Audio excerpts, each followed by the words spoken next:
Hi everybody, Dr. Dispenza here. Welcome to the Flow Summit. I want to take a few moments and talk to you about my mission and my purpose.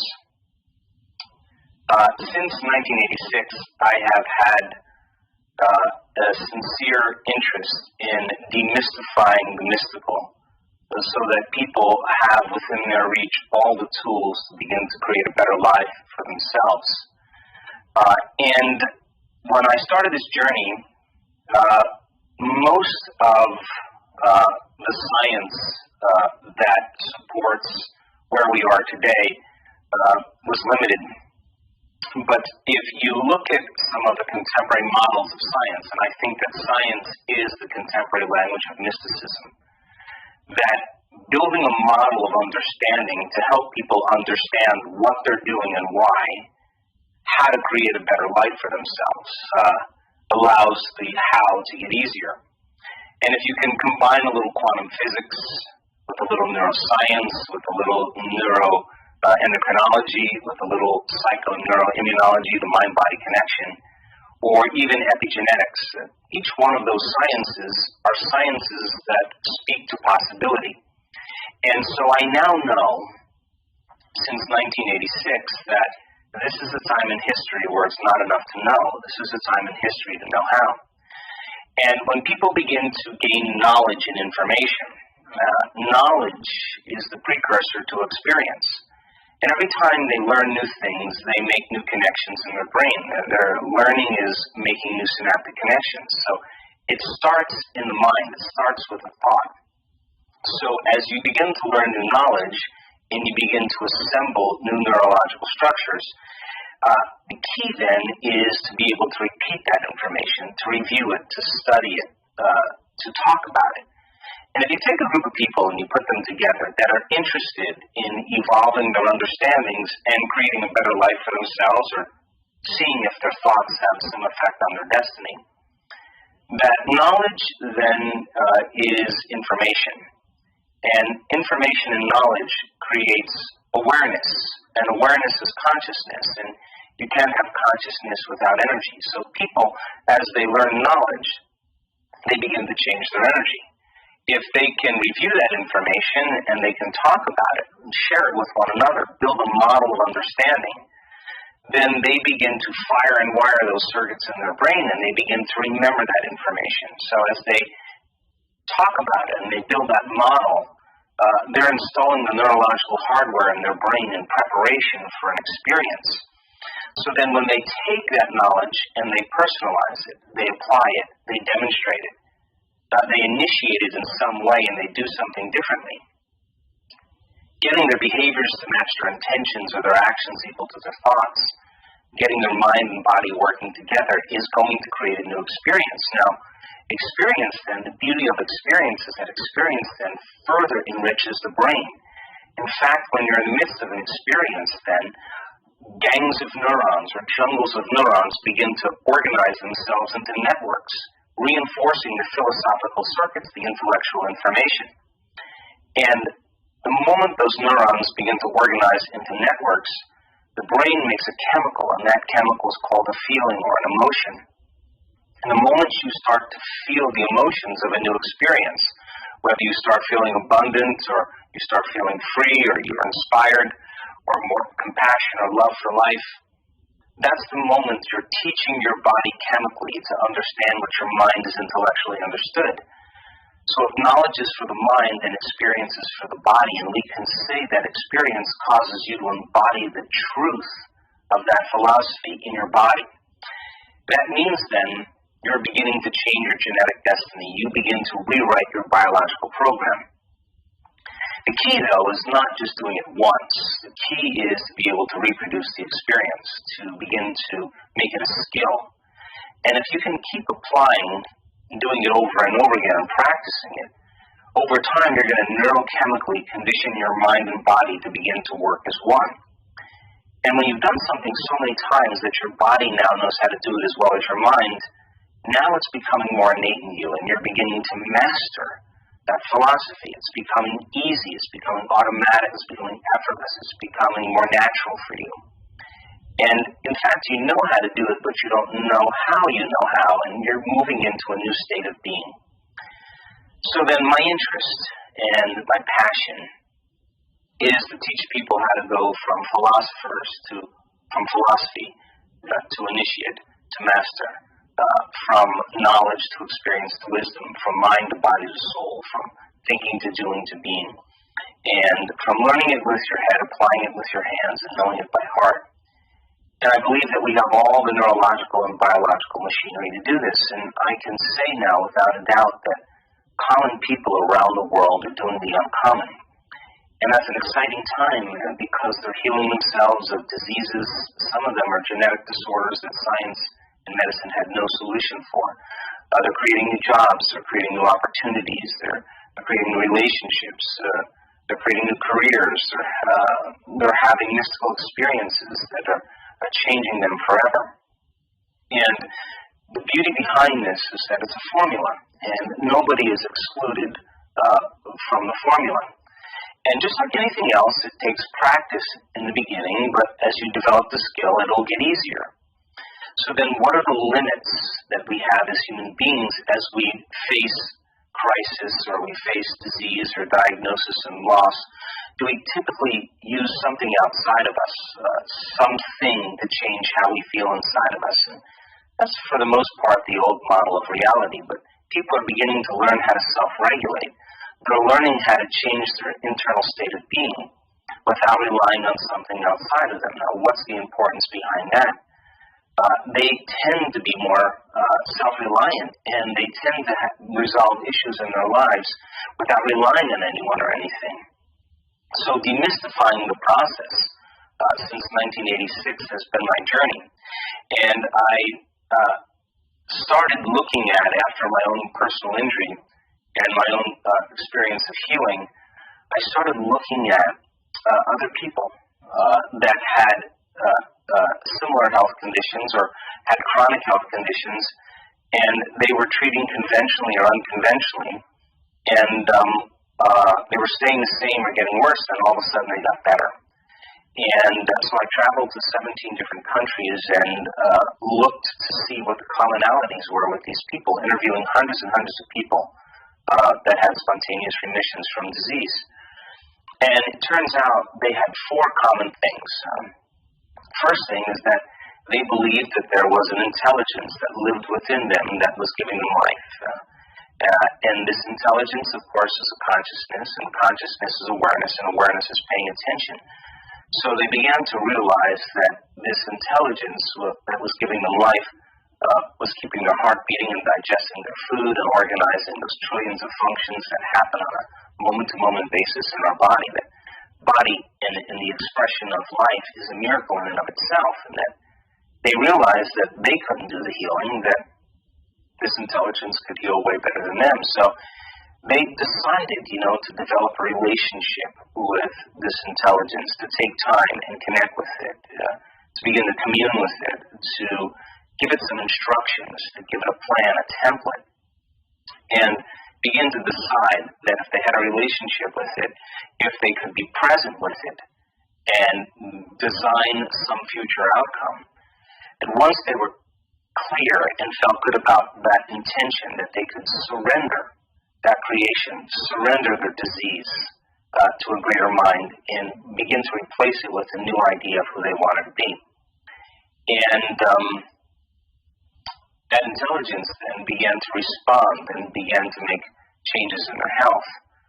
The second thing that I discovered in the commonalities was that these people all of a sudden took responsibility for their disease, and they didn't say it was my ex that did it to me, or it was the loss of my partner, or my boss is a tyrant, and they're the reason I am this way.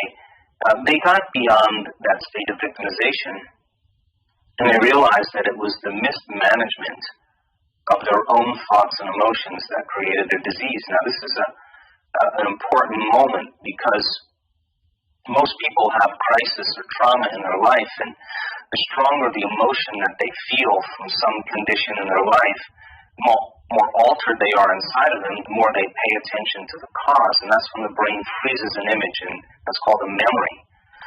So then people then have experiences in their life from many years past, and they're living by the same emotions, and those emotions are connected to past memories, and for the most part, they're spending the majority of their biological life in their past.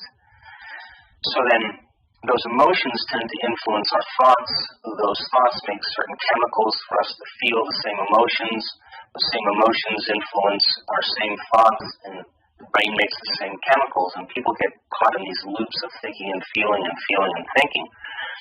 And so fear, unworthiness, guilt, shame, suffering, pain, anger, frustration, resentment, those emotions are derived from the hormones of stress, and it's a scientific fact that the long-term effects of the hormones of stress really signal the genes to create disease. And not knowing the words that I'm using right now, people intuitively understood that it was their own mismanagement of their thoughts and emotions that probably created their health condition. And those emotions of stress, the stress hormones, in fact, the long-term effects really begin to break the body down. And so they're also very addictive, those emotions, because they give the brain and body a rush of energy. So I started studying stress in very significant detail, because I wanted to understand that what was the main reason for health conditions and disease in our culture. And in fact, it's because of lifestyle. It's not because of genes. And so when people get caught in these loops of thinking and feeling and feeling and thinking, their body is their unconscious mind. If they feel the same emotion that's connected to some past experience, their body is believing it's in the same past experience every single day.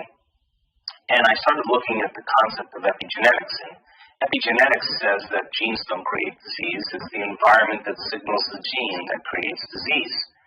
Well, the end product of an experience in your environment is called an emotion.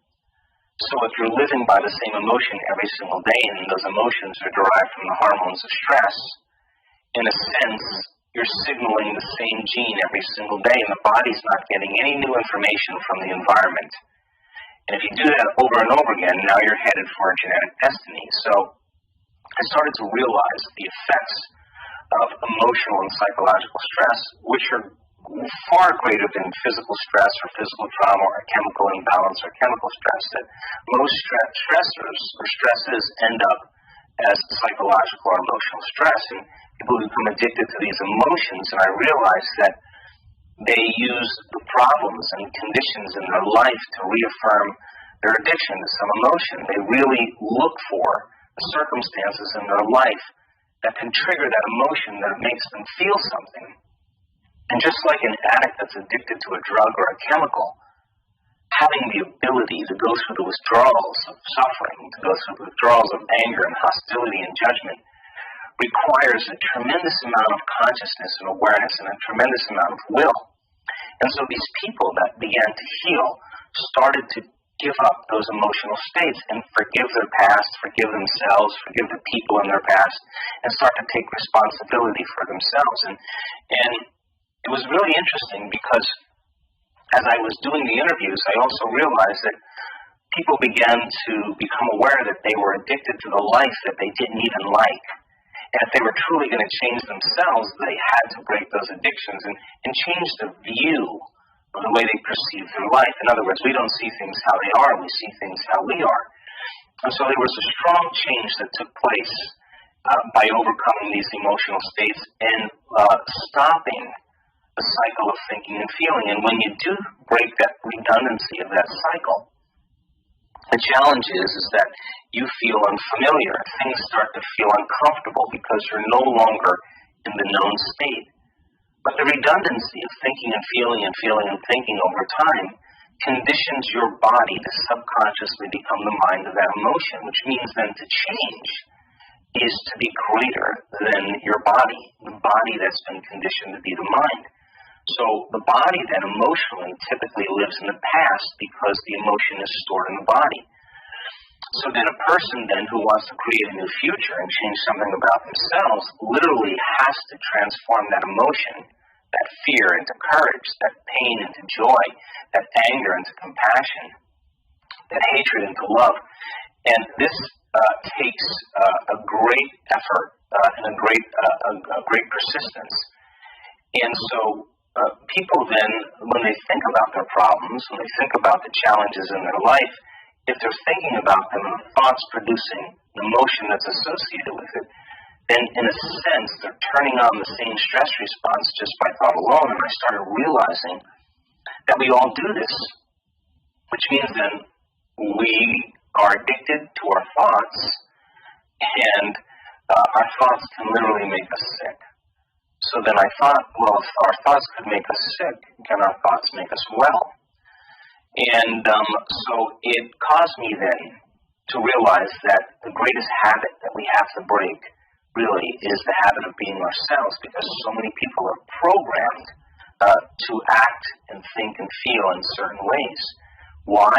Because if you're living by the same emotions and the same brain circuitry, and the brain is a record of the past, and it is, and emotions are the chemical signature of past experiences, then most people spend the majority of their life as a personality living in the past.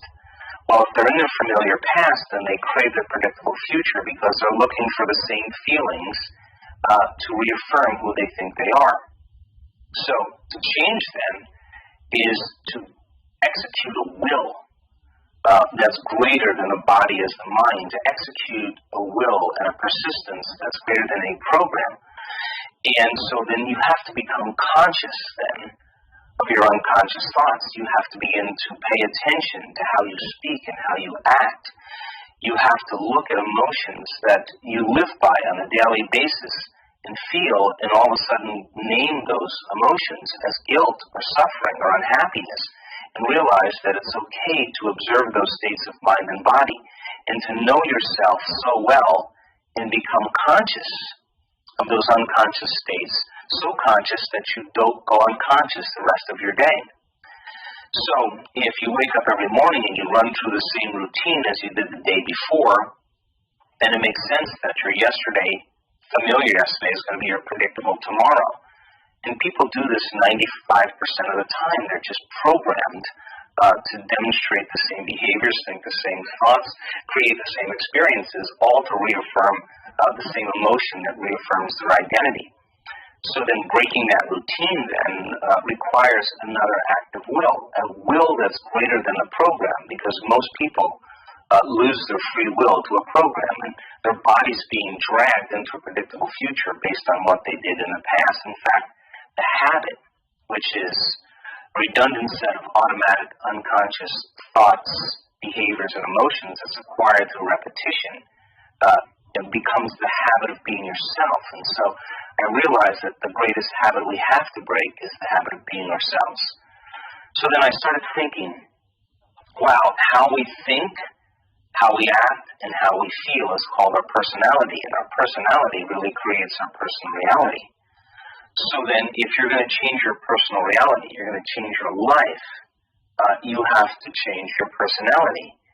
And as you start thinking about what you think about, and you start observing how you're acting, and you notice how you're feeling, this is the first time when you become consciousness that you're not in the program, but you're the consciousness observing the program. And that's how we begin to separate ourselves from our biology. In other words, who's doing this observing of your thoughts, behaviors, and emotions? That's you when you're not in the program. So that level of metacognition or mindfulness allows us to begin to modify who we are to do a better job in life. And so that brought me to the third discovery, and it was persistent and consistent with just about every single person. They started asking themselves, well, if I only have a certain amount of time to live, or I have these handicaps, or I'm relying on all these different drugs, or I'm compromised in some way, who do I want to be? Can I reinvent myself? Can I become somebody else?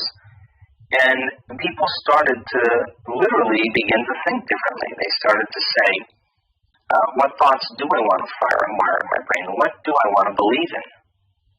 And they started thinking about how they would live their life if they were healed. Now, this is a great question, because most people don't think outside of how they feel. In other words, they can't think greater than how they feel. And if you can't think greater than how you feel, then you're thinking in the past. So, again, it takes an enormous amount of effort to begin to say, if I were truly to get better, how would I live my life? And the natural way we're wired is to create, and they would close their eyes and begin to literally rehearse in their minds how they were going to live their life if they had another chance. Now, it brings up this concept called mental rehearsal, which I'm very passionate about. Your brain is typically a record of the past, but if you rehearse properly and you start to decide who you're going to be in some future, and you begin to put yourself into the scene, and you begin to live in that future reality in the present moment as you rehearse it, the brain doesn't know the difference between the actual experience and what you're rehearsing in your mind. And so you begin to install neurological hardware in your brain to look like the experience has already happened. Now, the brain is no longer a record of the past. It's starting to become a map of the future. And so there's been numerous experiments on mental rehearsal to show that we can change our brain just by thinking differently, or in a sense, prime our brain into the future. And piano players, people that have never played the piano before, that have closed their eyes and mentally rehearsed for 2 hours a day for 5 days, at the end of 5 days, they've actually grown the same circuits in their brain that people who actually physically practice the activity, which means the brain doesn't know the difference between the real experience and the one you're rehearsing in your mind when you're truly present. So it turns out that if you keep doing that, the hardware becomes a software program. The brain starts firing and wiring and firing and wiring, and you start laying down the neurological circuits in your brain to use. And that means then you just might naturally begin to think in different ways. You might actually start acting in different ways because you've primed your brain into the future. So people started latching onto this, and the experiments on mental rehearsal also show that you could actually change your body just by thought alone. And research has also shown that men that close their eyes and mentally rehearse doing bicep curls just for an hour a day for 2 weeks and bring an strong emotion in their life, stronger, more intense, more passionate, and they call up that emotion.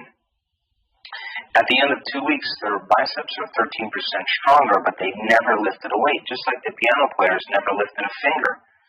So now the body is beginning to respond to the mind, and rehearsal then can begin to prime the body into the future instead of the past.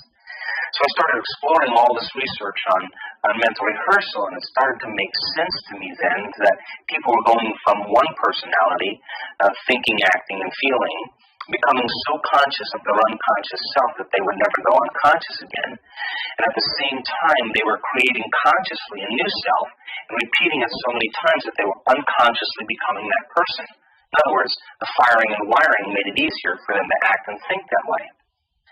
And many of them got so involved in the rehearsal that the thoughts in their minds literally became the experience, which means they started feeling the emotions of their future before it happened. Now remember, the environment signals the gene. The end product of an experience in the environment is an emotion. And we're talking about now signaling the gene ahead of the environment. They weren't waiting for something outside of them to make them feel that emotion. They weren't waiting for their healing then to feel gratitude and wholeness. They started feeling gratitude and wholeness as a result of their rehearsal. And their body, as their unconscious mind, began to believe it was living in that future reality in the present moment. And they began to select and instruct new genes that make new proteins, and proteins are responsible for the structure and function of your body, and the expression of proteins is the expression of life. I was mystified by this because most people try to create a new personal reality as the same personality. That doesn't work. You literally have to become someone else. And so I got very deep into the neuroscience and the epigenetics of personal change and transformation, and it started answering a lot of questions for me about how people could have a spontaneous remission, or what I call a quantum healing. And some of those remissions weren't so spontaneous, they were intentional. And then the last thing that I found so unusual was that the other commonality is that when people were truly involved in the creative process, and they were in the inward journey, that they had long moments where they lost track of time and space.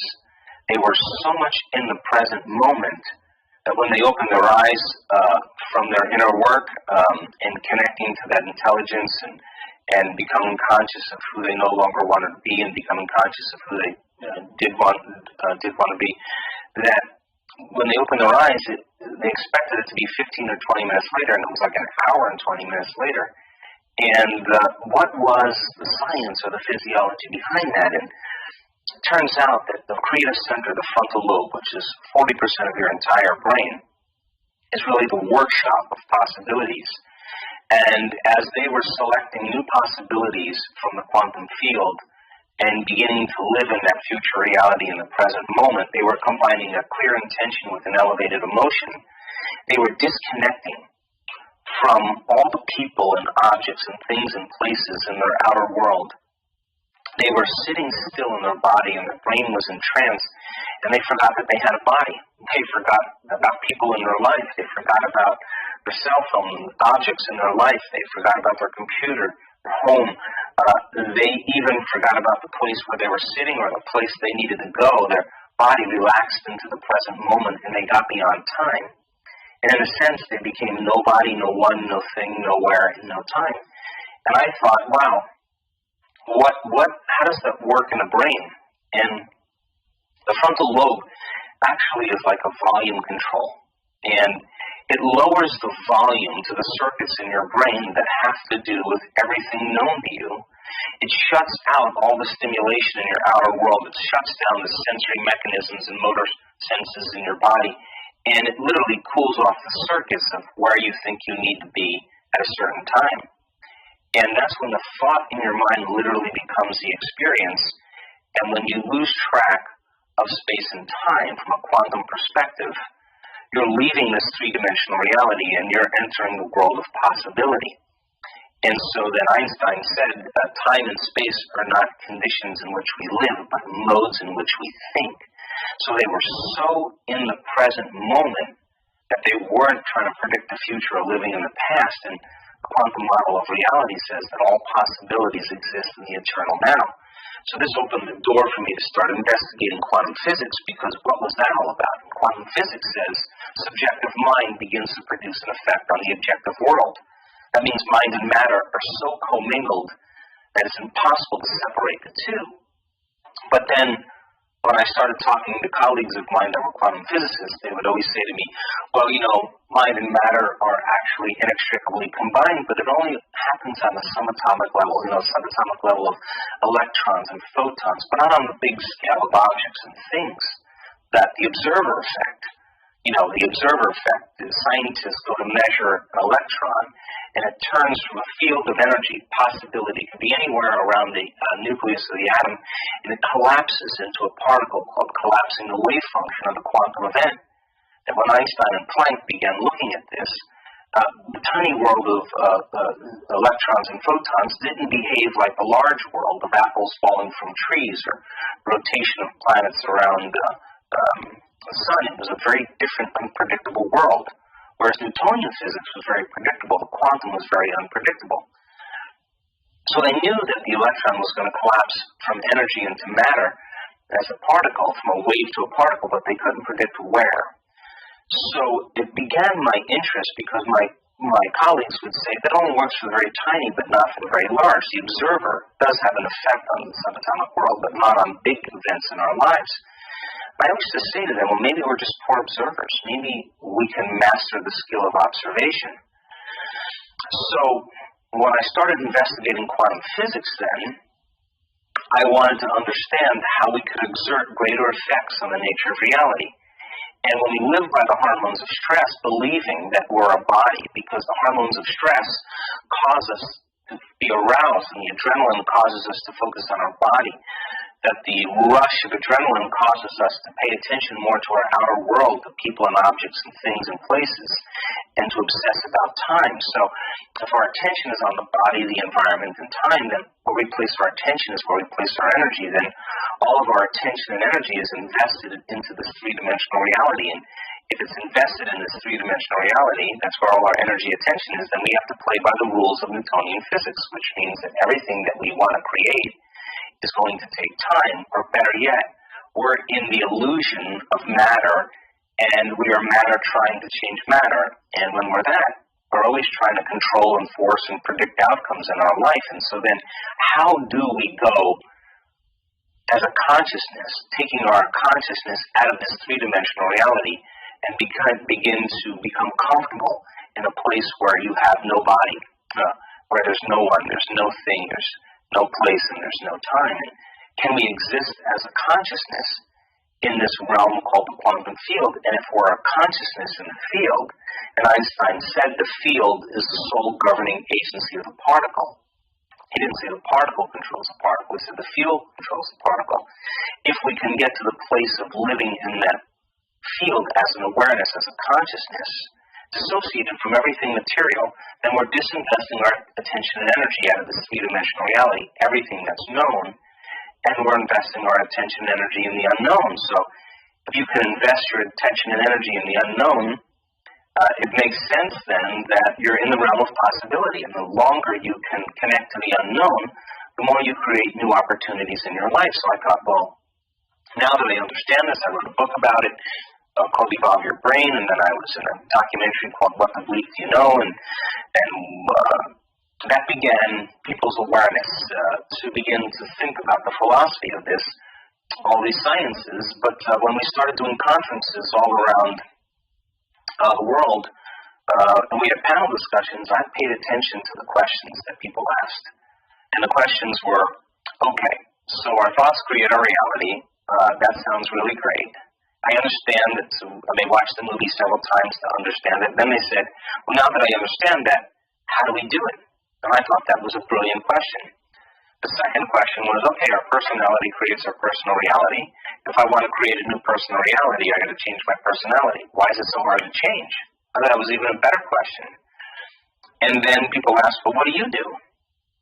And I thought that was a reasonable question as well. So I started teaching workshops, one-day workshops, an evening and a one-day workshop, and bringing in brain science and brain waves and electromagnetism and epigenetics and neuroplasticity and neuroendocrinology and hormones, and to build a model, quantum physics, to build a model and then have people begin the basic levels of training. And I thought, my goodness, it makes sense then if I could take the same principles that I used, that I saw, the people that had spontaneous remissions, the same model of unlearning and relearning, of breaking the habit of the old self and reinventing the new self, pruning synaptic connections and sprouting new connections, deprogramming and reprogramming, losing your mind and creating a new one, unmemorizing emotions and habits that are stored in the body and then reconditioning the body to a new mind and to a new emotion, to literally disinvest your energy out of a familiar past and begin to invest it in a new future. That if I understood the science behind that, and I saw it work for people that had spontaneous healings and remissions, let's use the same principles and create a meditation where people then could disconnect from their outer environment, to sit their body down and get beyond their body and transcend time.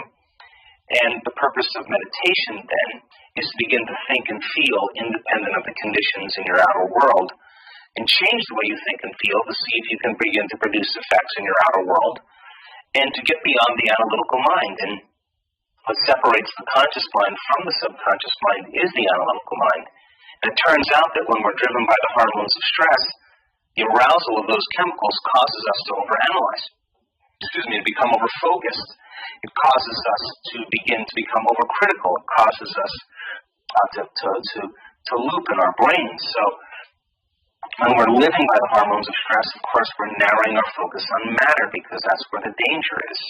But reality is both particle and wave, according to the quantum models, both matter and energy. So how do we then get people then beyond that state? So I thought, well, goodness, if they could change their brainwaves, if they can go from a narrow focus to an open focus, to then begin to put their attention on energy instead of matter, would it begin to create more coherence and more order in the brain?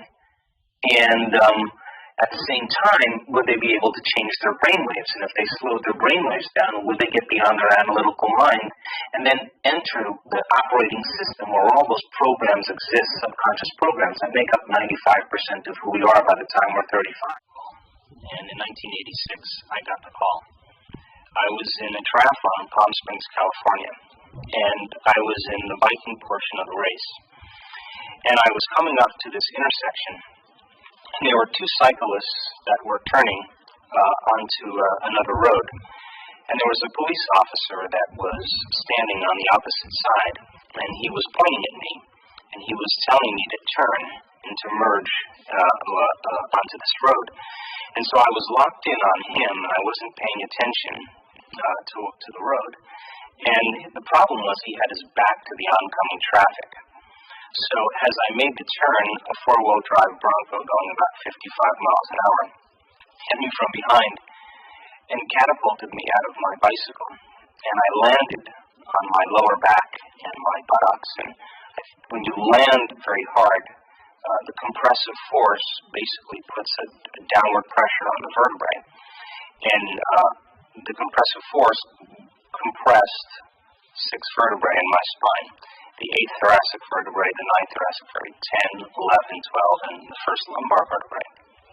And when you compress volume like that, the matter has to go somewhere. And in my case, it went back towards my spinal cord.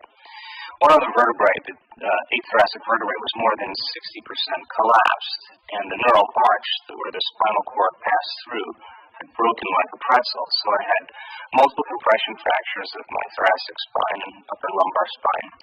I had bone fragments on my spinal cord, and I had compression of the cord because of the neural arch being fractured. And so they took me to the hospital, and I had 4 opinions from 4 leading surgeons in Southern California. And the prognosis was I'd probably never walk again, and that I needed a radical surgery called the Harrington rod surgery. And in Harrington rod surgery, they basically cut off the back parts of your vertebrae. They screw in these long stainless steel rods. And by screwing those rods in there, they cantilever and pull the spinal column off the spinal cord, and it opens up the pathway. And then they take bone fragments from your hip and they paste it over the top, and they hope for the best. So in my case, it would be from the base of my neck to the base of my spine because of the number of vertebrae that were compressed. And so I think that if this had been anybody else, I probably would have recommended that they have the surgery. But this was me. And I wasn't so quick, based on the x-rays and CAT scans and MRIs, to just decide to have the surgery.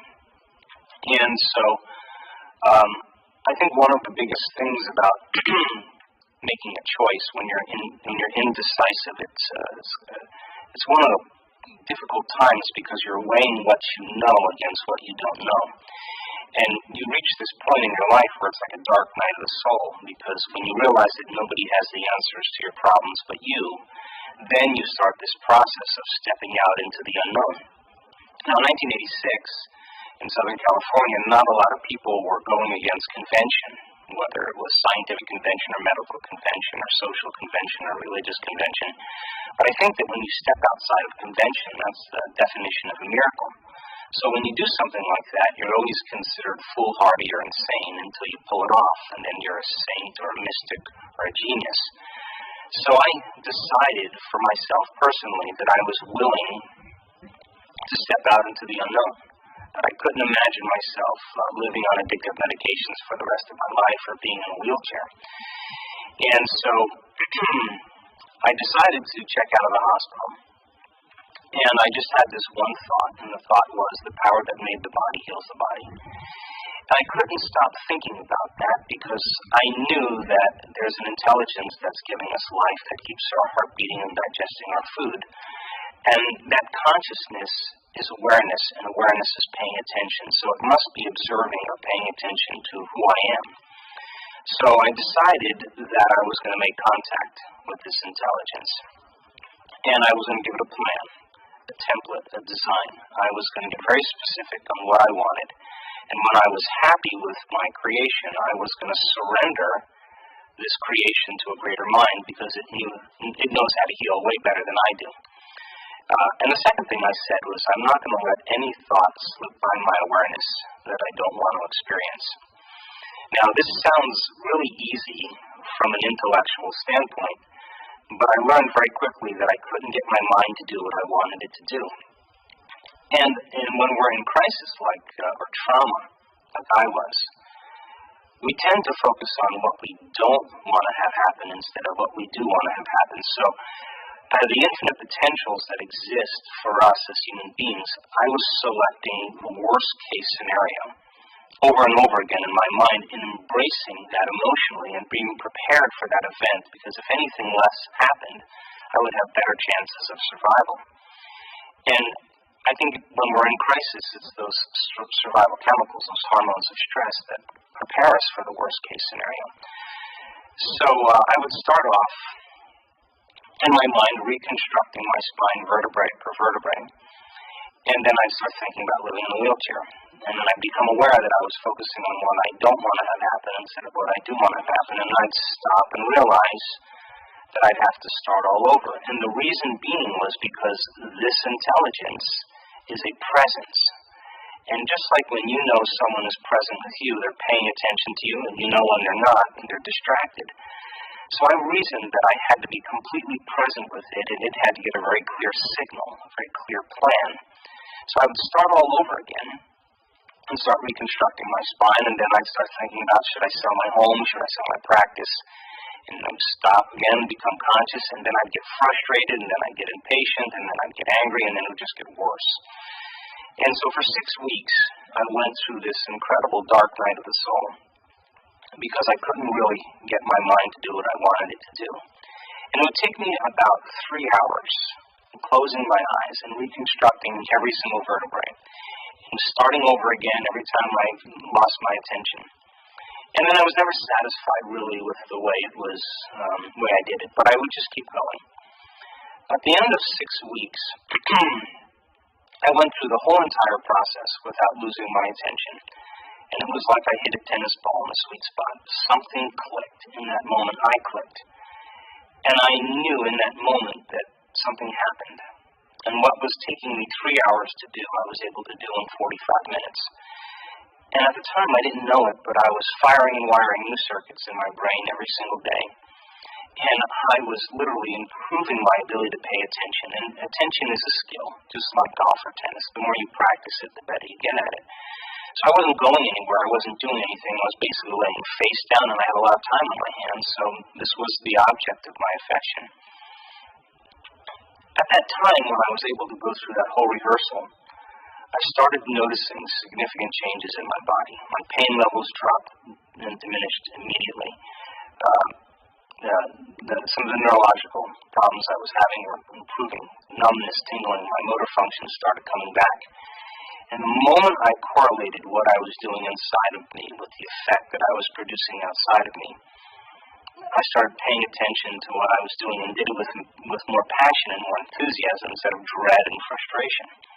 And it was that elevated emotion that I started to realize that was actually the catalyst to make it fun and easy.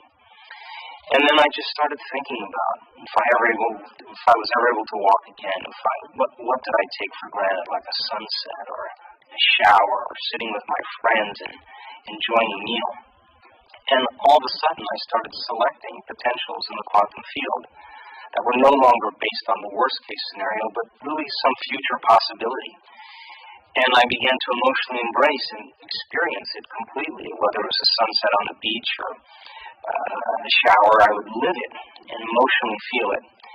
And I didn't know what I was doing at the time, but I think when you combine a clear intention with an elevated emotion, you move your body and brain from living in the past to living in the future.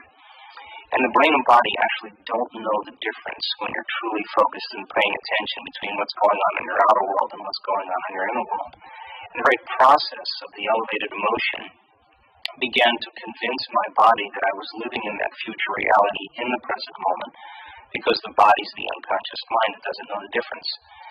And I began to signal new genes in new ways, and my body began to change dramatically. And I was back on my feet in 10 weeks, and back training again in 12 weeks, and I never have any pain in my body or in my back, and I just made a deal with myself, and the deal was with this intelligence that if I was ever able to walk again, I'd spend the rest of my life studying the mind-body connection and mind over matter, and pretty much that's what I've been doing since 1986. Amazing.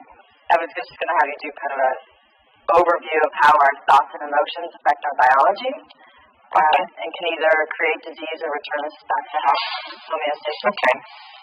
So, one of the privileges of being a human being is that we can make thought more real than anything else, and we do it all the time. And because of the size of the frontal lobe is the creative center. It's the crowning achievement of the human being. It's 40% of our entire brain. That's the workshop. That's the place where we imagine, we speculate, we create, we intend, we have attention, we restrain emotional reactions, we decide who we're going to be. And that part of the brain is where our conscience sits. And when we begin to think about a better way of being, a new possibility in our life, that forebrain begins to turn on. And because it has connections to all other parts of the brain, like a symphony leader, it begins to call up different networks of neurons from knowledge we've gained in the past or experiences that we've had, and seamlessly pieces them together to create a vision. We call that an intent. And when we begin to combine new networks of neurons firing in new sequences and new patterns and new combinations, we begin to change our mind, because mind is the brain in action. So we naturally do this. We naturally begin to think about a new way of being. The problem is that most people don't combine that intention with an elevated emotion. The moment you begin to experience that future reality in the present moment, the end product of an experience is called a feeling or an emotion. And the body begins to believe it's living in that future reality. The repetition of that cycle over time begins to fire and wire new circuits in new ways to cause your brain to look like the experience has already occurred. The elevated emotion tends to signal the body in actively instructing and selecting new genes to make new proteins to prepare the body for the event. So, why is that important? The significance of that is that the brain is organized to reflect everything you know in your life. Your brain is a record of the past. It's an artifact of everything you've learned and experienced to this moment. So if you're waking up every single morning and you come back to your senses and you go through a series of routine behaviors and choices and experiences that were exactly like yesterday, you see the same people, you go to the same places, you do the exact same things at the exact same time. It's your external environment that's turning on different circuits in your brain, causing you to think and feel equal to everything that you know. Now, if you believe that your thoughts have something to do with your health or your destiny, as long as you're thinking the same way, you keep creating the same life. So then, if the brain is a record of the past, then most people who are not being defined by a vision of the future are left with the old memories of the past, and so they think in the past. And if feelings and emotions are the end product of past experiences, and we can remember experiences better because we can remember how we feel.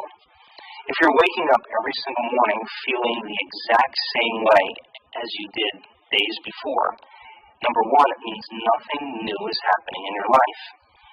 And if those feelings and emotions that are the end product of past experiences drive your very thoughts and your very behaviors, then you're thinking and acting in the past and you'll become predictable.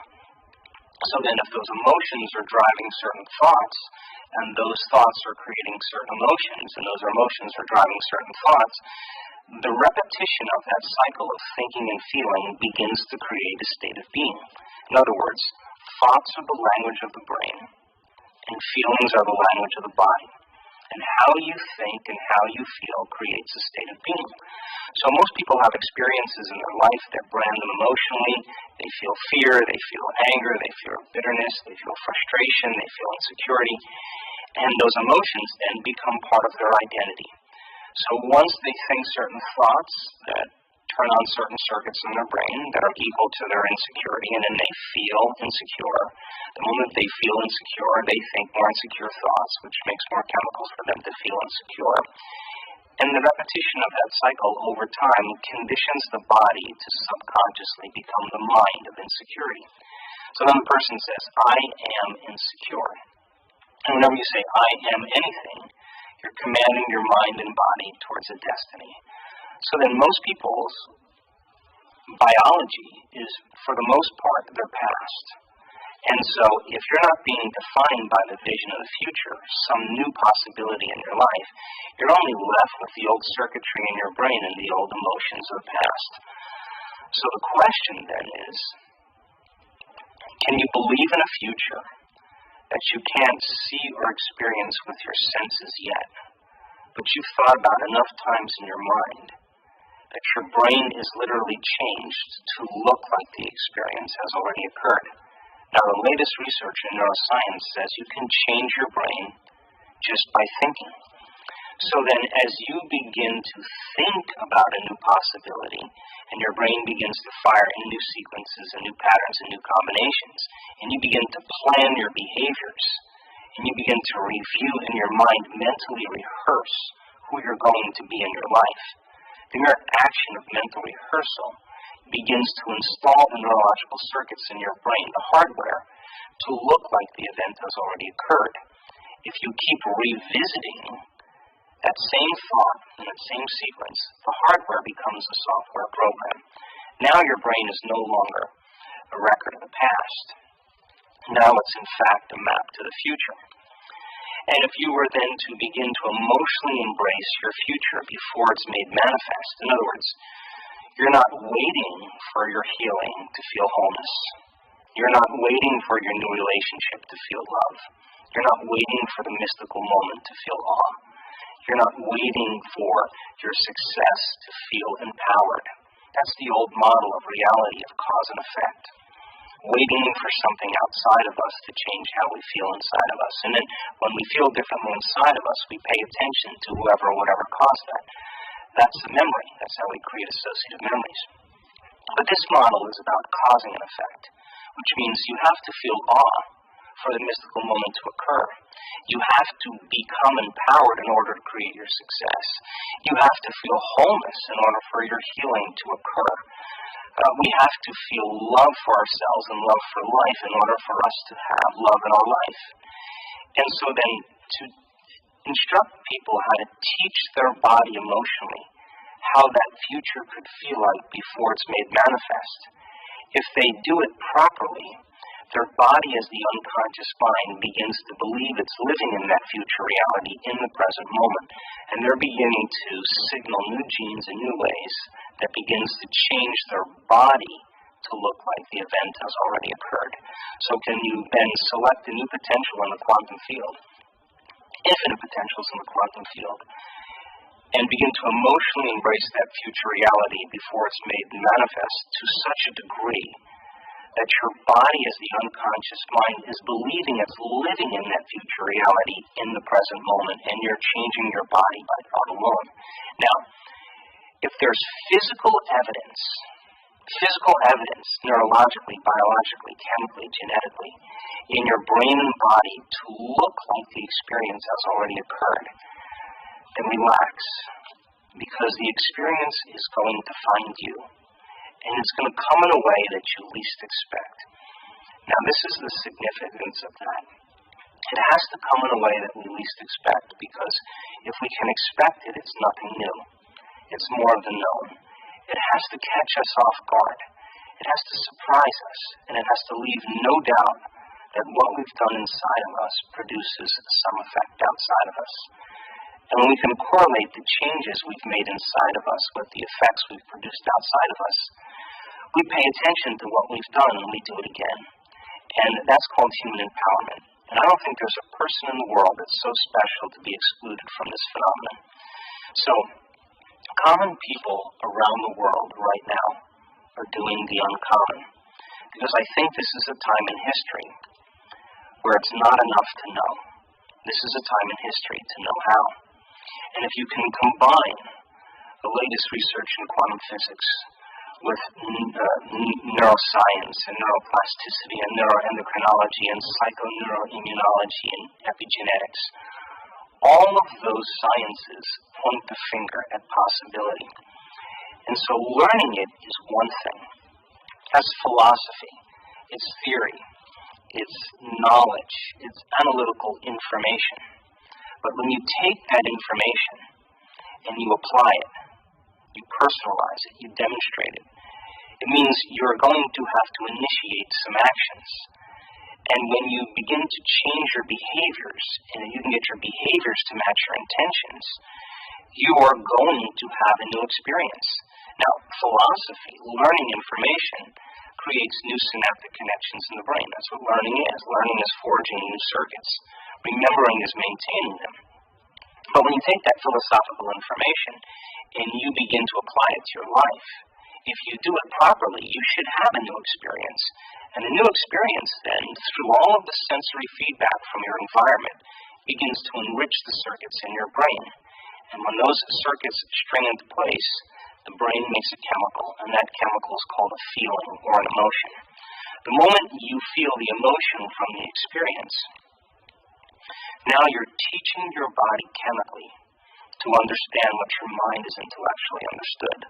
So we could say that knowledge is for the mind and experience is for the body. And in that moment, you're embodying that philosophy. You're embodying the truth of that knowledge. And that's when you begin to upregulate new genes and downregulate old genes, and you begin to rewrite the program.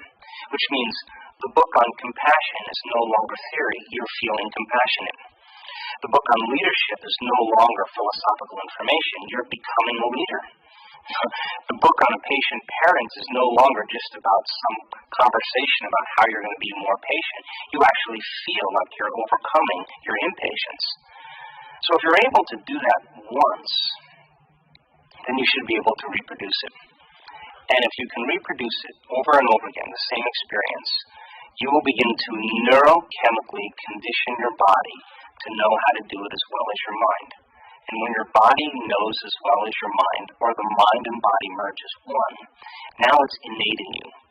It's who you are. It's second nature. You've done it so many times that you no longer have to consciously think about it. It's become a subconscious program. And now you're memorizing an internal neurochemical order that's greater than any condition in your external environment. And that's when you begin to master that philosophy. So our job, I think, is to go from philosopher to initiate to master, from knowledge to experience to wisdom, from mind to body to soul, and from thinking to doing to being. And we have all the biological and neurological machinery to do this. I think the biggest problem that stands in the way for us doing this over and over again and doing it really well is pretty much the hormones of stress. And stress is when your body is knocked out of homeostasis. The stress response is what your body innately does to return itself back to order. And we have three basic stresses. We have physical stress like accidents, injuries, falls, traumas. We have chemical stress like bacteria and viruses and hormones and foods and heavy metals and hangovers and blood sugar levels. And then we have emotional stress, and that's family tragedies, loss, job, finances. And all of those things knock our brain and body out of balance. All organisms in nature can tolerate short-term stress. A pack of coyotes chases a deer. If the deer outruns the coyotes, 15 minutes later she turns back into grazing. She goes back into foraging and grazing, and the stress response is over. But human beings, we're so unique because we can turn on the stress response just by thought alone. We could think about something that's happened in our past, or we can worry about something that's going to happen in the future. And by thought alone, we turn on those same chemicals. And when you turn on the stress response, and you can't turn it off, now you're headed for some type of disease, because no organism in nature can live in emergency mode for an extended period of time. So, to answer your question, if you can turn on the stress response just by thought alone, And it's a scientific fact that the hormones of stress downregulate genes to create disease, then it means that your thoughts can literally make you sick. So the fundamental question is, if your thoughts can make you sick, is it possible that your thoughts can make you well? Can you explain what meditation does and what happens in the mind? Sure. So the word meditation literally means to become familiar with. So here's the old self, and here's the new self. And it's not like we just waltz over to the new self in a matter of days. We have to go through this transformation that takes place. And if 95% of who we are by the time we're 35 years old is a set of subconscious behaviors, automatic habits, emotional reactions, beliefs, perceptions, and attitudes that function like a computer program, that's 95% of who we are, where the body has been programmed to become the mind. That's what a habit is. And we're going to begin to change with 5% of our conscious mind. You can imagine that you can think positively all you want, but if you feel negatively because you've been feeling that way for the last 30 years, mind and body are in opposition. You could create the most fabulous dream board in the world of all the things you want in your life, but if you feel unworthy, that's mind and body in opposition. The idea then is to recondition the body to a new mind. So here's the old self and here's the new self. And you're going to embark on change. The moment you decide to no longer think a certain way, to act a certain way, or to feel a certain way, you are going to step into this river of change. Because the hardest part about change is not making the same choice as you did the day before. So we think 60 to 70,000 thoughts in one day. Out of those 60 to 70,000 thoughts that we think in one day, 90% of those thoughts are the same thoughts as the day before. Now, the same thoughts always lead to the same choices. The same choices always lead to the same behaviors. The same behaviors create the same experiences, and the same experiences produce the same emotions. And those emotions drive our very same thoughts.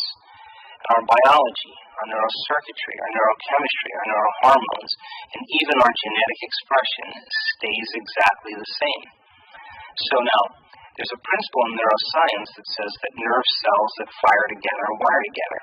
If you keep thinking the same way, keep making the same choices, keep demonstrating the same behaviors, keep reproducing the same experiences that stamp the same networks of neurons into the same patterns, all for the familiar feeling that you've grown accustomed to called you, then you begin to hardwire your brain into a very finite signature. And that finite signature becomes our identity, almost like a box in the brain. There's no literal box in the brain, but it's the most commonly fired, neurologically wired set of thoughts, behaviors, and emotions that's acquired through frequent repetition. So how you think, how you act, and how you feel is called your personality. And your personality creates your personal reality. That's it. So then, if you wanted to create a new personal reality, a new life, you'd have to change your personality. Which means you'd have to start thinking about what you've been thinking about and change it. You'd have to become aware of your unconscious habits and behaviors and even what you say and modify them. And then you'd have to look at those emotions that keep you anchored to the past and decide if those emotions belong in your future. So most people try to create a new personal reality as the same personality, and it doesn't work. We literally have to become someone else. So the word meditation then means to become familiar with. So if you're sitting in a meditation and you're observing the thoughts that have been going on behind the scenes of your awareness because you've been too distracted by your external environment, and now you're becoming conscious of your unconscious thoughts, and they're becoming familiar to you, now you're in a meditation to know thyself. If you're becoming aware of your propensities and your urges, and the body wanting to get up and do things, and you're making it sit there and stay. And you are telling it it's no longer the mind, that you are the mind. And you're becoming conscious of those unconscious behaviors, and they're becoming familiar to you. Well, now you're in a meditation to know thyself. And if you can look at the emotions that bring you to a lower denominator and notice them and not begin to experience them, but to observe them, the very act of observation means that you are no longer the program. You're the consciousness now observing the program, and you're beginning to objectify your subjective self. You are looking at yourself through the eyes of someone else, which means now you're no longer the old self. You're pure consciousness observing the old self. That's the first step in the meditative process. We have to light a match in a dark place and become so aware of how unaware we've been that we don't let any thought, any behavior, any emotion slip by our awareness unchecked. So then, if you're sitting in meditation and you say, what is compassion? What is a better way to be in my life? How can I turn my life around? How can I feel better about myself? And you begin to think about what thoughts you do want to fire and wire in your brain. You begin to review the behaviors of how you are going to live in this new life. The act of rehearsing them mentally begins to change the brain from living in the past to living in the future. In other words, mental rehearsal is going to cause the brain to look like that experience has already occurred. So now your brain has new installation of hardware that's priming the brain for the future. If you do that enough times, over and over again, nerve cells that fire together, wire together, it'll begin to become familiar to you. And if you can cultivate the elevated emotion before the experience, in other words, the materialist, the person who's waiting for their wealth to come to feel abundance, they're living by that model of cause and effect. But the quantum model is about cause and effect, which means you begin to experience your own worthiness and your abundance before it occurs. If you can begin to reproduce that elevated emotion, or even healing, or wholeness, when you reach that point where you're able to cultivate that emotion over and over again, it'll begin to become familiar to you.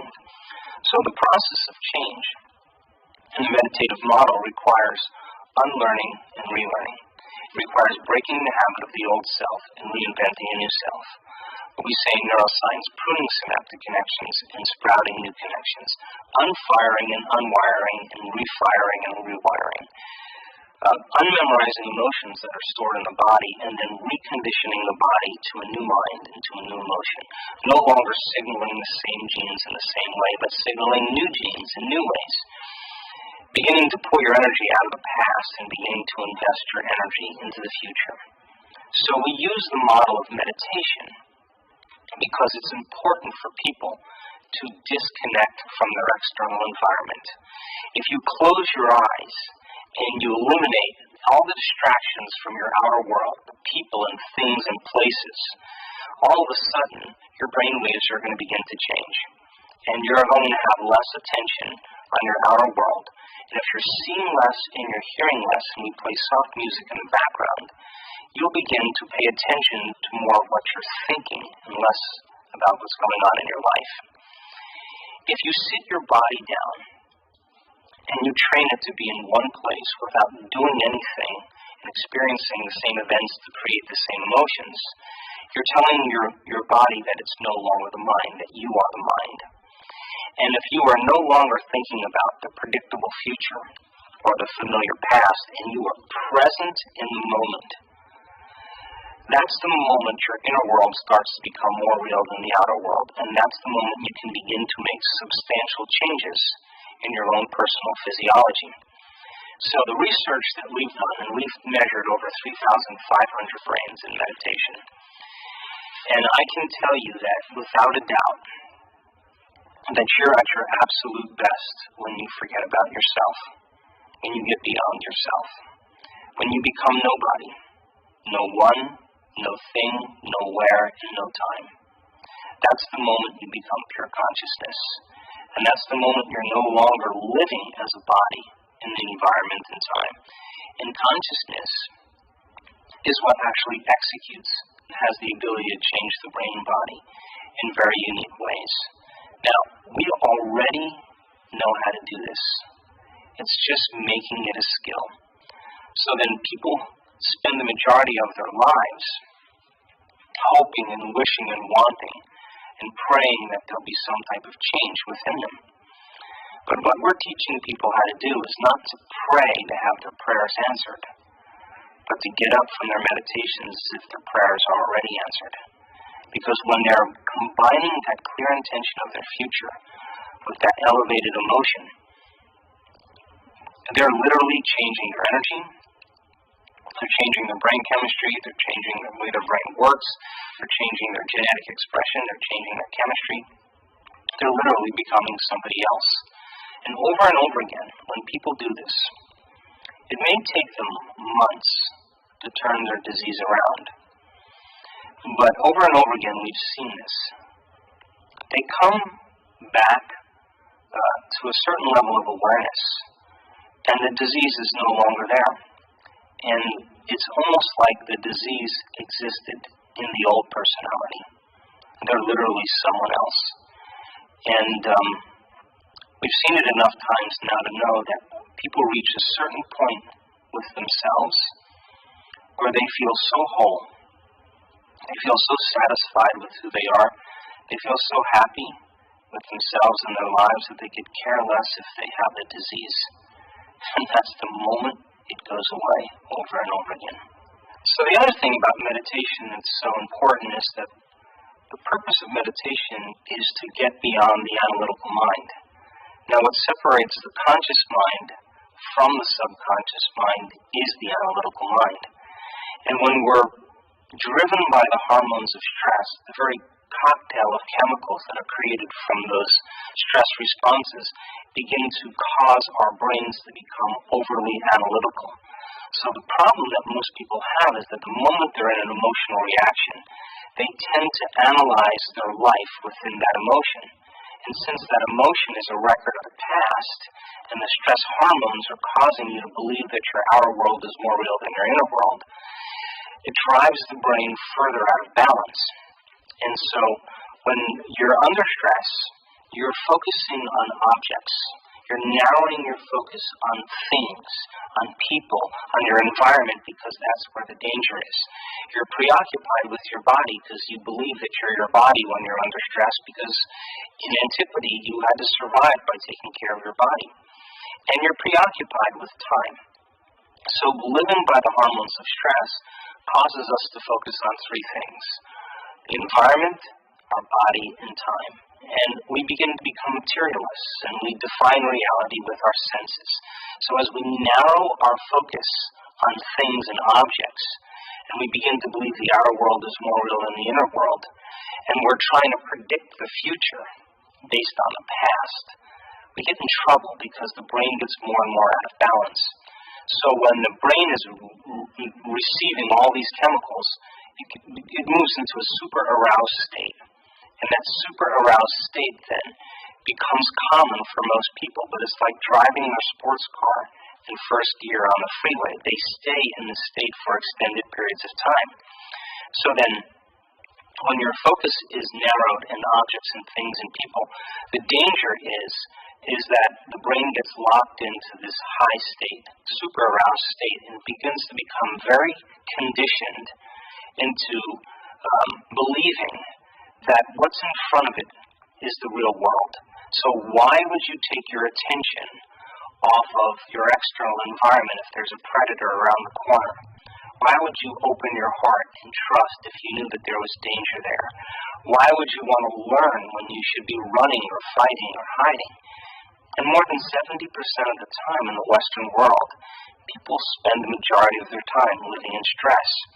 So it's the redundancy of that process that causes different networks of neurons to begin to compartmentalize. They begin to subdivide. And as the brain begins to become incoherent and begins to become out of balance, when our brain is incoherent, we're incoherent. And when our brain isn't working right, we're not working right. At the same time, the heart, which has its own little brain in it, and its own little intelligence, begins to function incoherently as well. And the effect of that is it begins to send very aberrant signals to the body.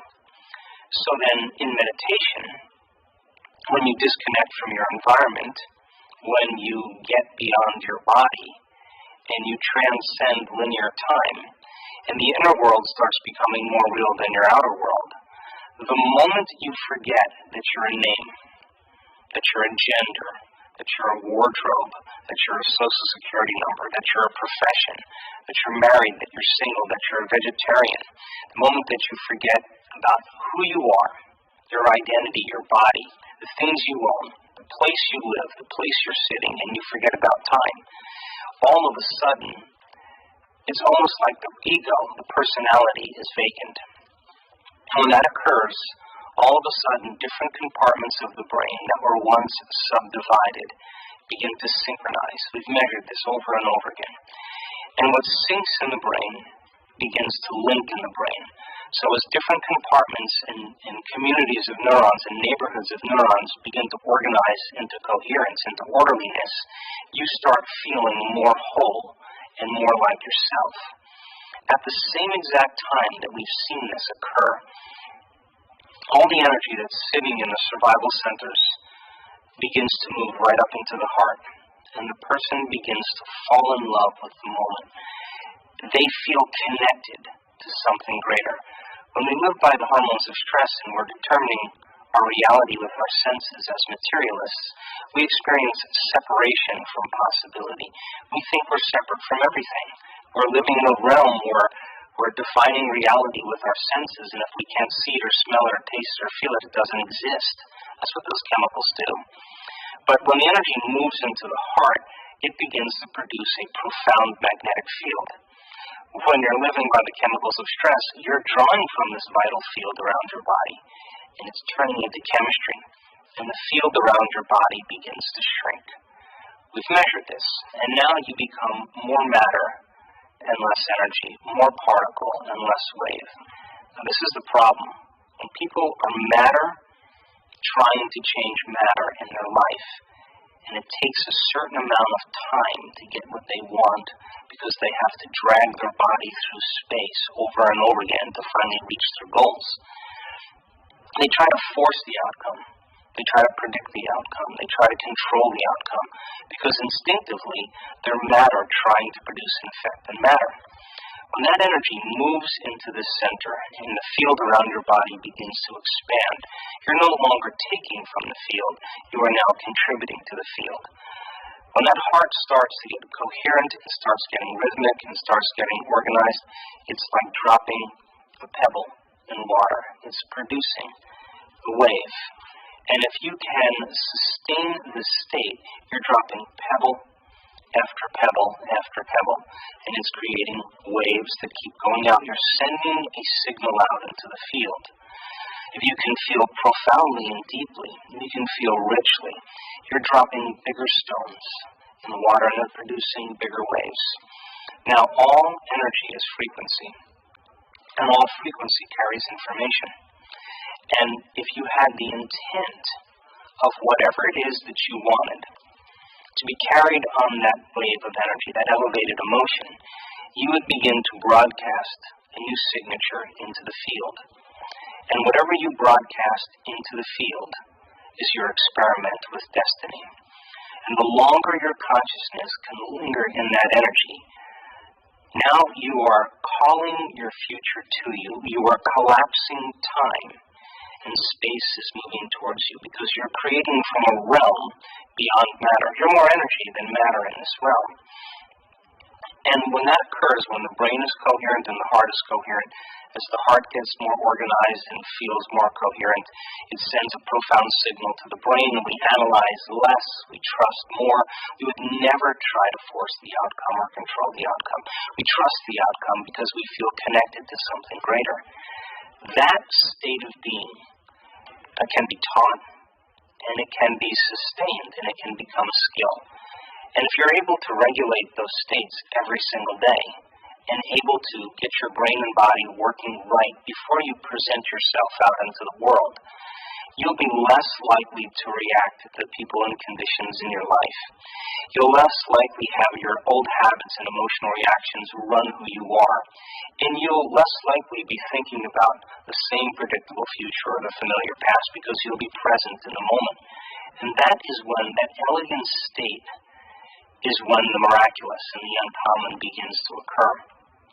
And we've seen this in our workshops around the world where we've measured people's brains during meditation and their hearts. It is one of the most magical things you'll ever see. And we can be looking at a monitor of a person's brain in real time during a meditation. And we're getting so good at this now because we can predict when it's going to happen. We'll see these little downloads from the field, boom, boom. And we start seeing them, we know something amazing is going to happen. And if we can look at a three-dimensional picture of the brain, all of a sudden we see the front of the brain talking to the back of the brain. We see the right side of the brain talking to the left side of the brain. We see different compartments of the brain beginning to synchronize. When we start seeing that, we know that person is about ready to move into a whole brain state. The union of polarities is love. The two hemispheres coming together. The polarities, the duality of the two hemispheres uniting as one is love. It's when we start having that energy land right here, the center of oneness, the center of wholeness. The brain gets organized, the heart gets organized, and when we see that occurring, we can walk around and look at that person. And there are tears of joy running down their face because they are connected to something greater. And that intelligence that's giving us life, that's keeping our heart beating and digesting our food, that runs through the autonomic nervous system, it is the greatest healer in the world. All we have to do is get out of the way. And when we get out of the way, the operator, the tormentor, the personality who's instructing the body to stay in its limited states, once you're nobody, no one, no thing, nowhere, and no time, and the operator's gone, the autonomic nervous system begins to create order where there's disorder. It begins to do what it can do so well, which is create homeostasis and balance. It can begin to change chemistry. It can begin to change genes. It can begin to change neurological patterns. It could begin to move energy in the body. And the person always says the same thing. I didn't do any of the healing. It was the power within me that did the healing all along. All I had to do was just get out of the way. And so I think that we could only talk around these things, that you have to have the experience. But I think my passion really has been in the last few years in demystifying it. And so that if you see someone with a very serious health condition stand up in front of an audience of 550 people and tell their story about how they had, over time, created, by mismanaging their emotions and their energy, created a disease, and became conscious of how it happened, and then it took them 2 years to turn that battleship around, and every single day they made the choice to not get up from their meditation until they were somebody else. You're talking about greatness now, because this is no longer a philosophical concept. This is a person who is embodying every single day. And they understand they're their own genetic engineer when they can get up in an elevated state. They understand when they do something differently or think differently or act differently. They're unfiring and unwiring, and they're selecting new networks of neurons and signaling new genes. They're assigning meaning to what they're doing. And if people can understand the what and the why, the how gets easier. So if you see somebody stand up in front of an audience of 500 people and explain their journey, it's no different than you watching somebody hit a tennis ball, like Serena Williams, and you play tennis. If you keep watching, you are going to hit a tennis ball better. And we have people in our workshops stand up in front of audiences and tell their story. And it begins to give people permission to understand that it's possible for them to do the same. And just like an infection creates a disease amongst the community, I believe that health and wellness can be as infectious as disease once you get a group of people together that understand what they're doing and why. Is this a good time to talk about some of the people that came up, like, Sure. and maybe touch on, for some it might take 2 years, for some it might take 3 weeks? There was a woman who handed me an envelope as I was walking off the stage in Barcelona a few years back, and she asked me to read it. And I went into the green room, and I opened the envelope, and I read this woman's story, and it was so profound that I had her come in front of the entire audience of 500 people and tell the story. She's a psychotherapist from Holland, a very intelligent woman, and on a Sunday morning, while she was in the shower, her husband said goodbye to his 2 children, yelled something to her, and while she was in the shower, and then went to the tallest building in Amsterdam and jumped off the building and committed suicide. Now, that is a stressful event. And when she got the news, she experienced all the emotions that people experience from something that's shocking and traumatic like that. She was suffering, she was in pain, she was resentful, she was guilty, she was confused, she was angry. She went through the whole gamut of emotions. And all of those emotions, by the way, are derived from the hormones of stress. So she has an event in her life, it changes her biologically. She doesn't know how to control her emotional reaction, it turns into a mood, one long emotional reaction. If you keep reviewing that event in your mind, you begin to produce the same chemistry in your brain and body as if the event was occurring. So her body is being conditioned to the past because she's reliving the experience 50 to 100 times in a day, and her body is beginning to believe it's in the same past experience over and over again. It ultimately goes from a mood to a temperament, and now people are asking her in her life, why are you so upset? She tells the story, and she's basically saying, I am this way because of this event that happened to me 4 months ago. So then, if we keep that going for extended periods of time, and those emotions are driving our thoughts, and we can't think greater than how we feel, our feelings have become the means of thinking, we're thinking in the past, and now we're stuck in our biology. So one day she wakes up, and she's completely paralyzed from her waist down. And she can't get out of bed, so they rush her to the hospital, they do MRIs, they do all the tests. They can't find anything significant with her, so they just diagnose her with neuritis. And so now she's bedridden, and she cannot literally get out of bed. So now she can't work, she can't take care of her children. Her mother has to move in with her, and she doesn't have any money because she's not working, and her stress levels go up. So now the condition gets worse as her stress levels go up. It's the same chemicals of stress that are knocking the brain body out of balance, signaling the wrong genes in the wrong way. And another few months later, she develops these huge ulcerations in all the mucous membranes of her body, in her mouth, her throat, her upper stomach, her bladder, her vagina, her anus. She's got these huge ulcers. Now she can't eat, and if she can't eat, she's knocking her body now out of chemical balance even more, and it hurts. So now she's spiraling downward, and then she finally starts noticing her symptoms getting worse, and she goes to the doctor, and they diagnose her with esophageal cancer. Now, the moment she gets the diagnosis of esophageal cancer, now she gets even more stressed, and she's in fear now, and she realizes that her children may not have a mom. And so she came to one of our workshops, and I remember specifically because she came in with crutches in a wheelchair and a walker, and she sat on the left side of the room. And it was an introductory level course, and she understood that she could change it intellectually, but she had a very big challenge ahead of her, and she realized how much she was in her past. And so, but she was excited about the content and the information. Now remember, she's a psychotherapist, so this is the language that she understands. So she flew a few months later to an event that we did in Connecticut, just north of New York City. And she came with 2 friends, and the audience was amazing in this retreat. And so I pushed the audience a little further than where they normally would go, and she had a breakthrough. For the first time, She felt like herself in over a year. And she had a vision of her future. Like, she wasn't visualizing anything, she just got a very clear vision.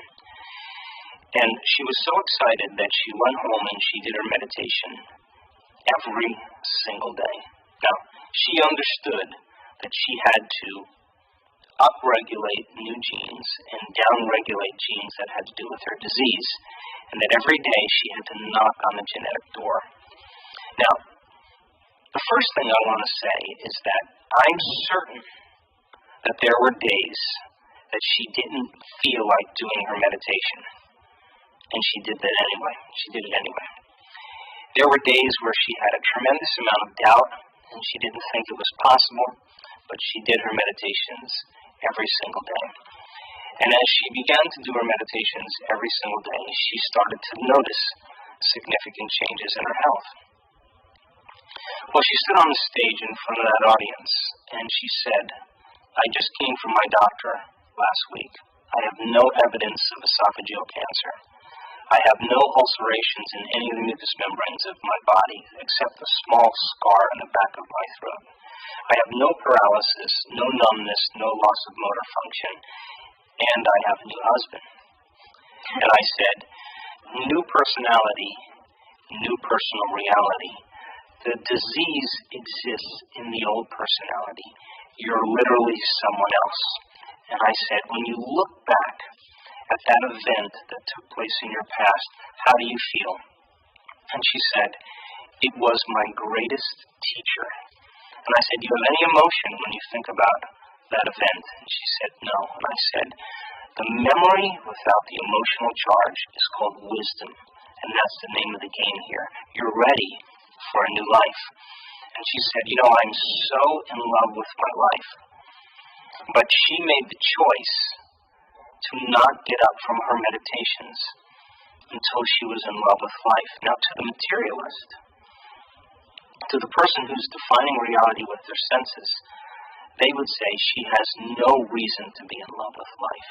She lost her husband to suicide, she lost her job, she can't take care of her kids, she's paralyzed, she has cancer, she has all these different conditions. But she made the choice then that every single day she was going to condition her body into the future instead of into the past.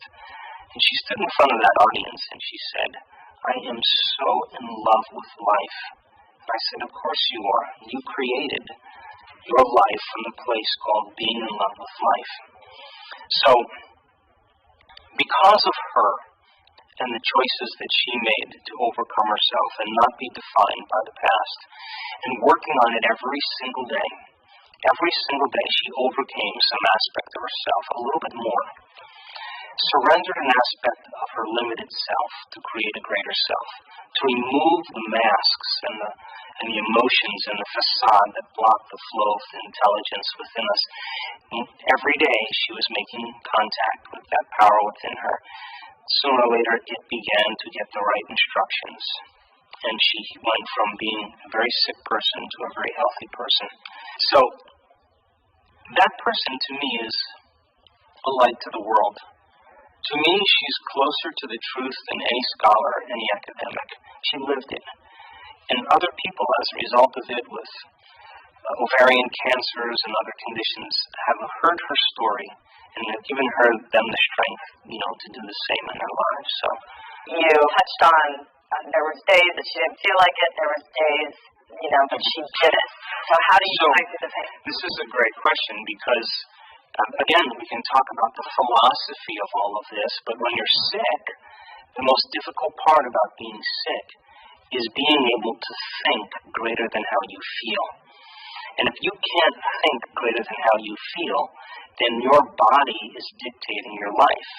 Now, there's nothing wrong with this, but let's just say that a person has mismanaged their energy and mismanaged their emotions and mismanaged their lifestyle for the last 10 years. And ultimately they developed some type of condition. Well, it was the continuous imbalance that was knocking on the genetic door that finally programmed the gene into sickness. So it took them 10 years to finally create that condition. Then we have to be real here and understand that it's going to take some time to knock on the genetic door and begin to reprogram the gene in a new way. So it's not like you do your meditation 2 days and you expect to be healed. That it's a process and it's a skill. And it requires repetition, and it requires understanding, and requires regrouping and relearning, and requires filling your brain with knowledge, and it requires staying consistent with it to begin to see some effects. And it's just like catching a fish. The moment you hook one, the moment you notice some change in your body, the moment something begins to change, that's all you need.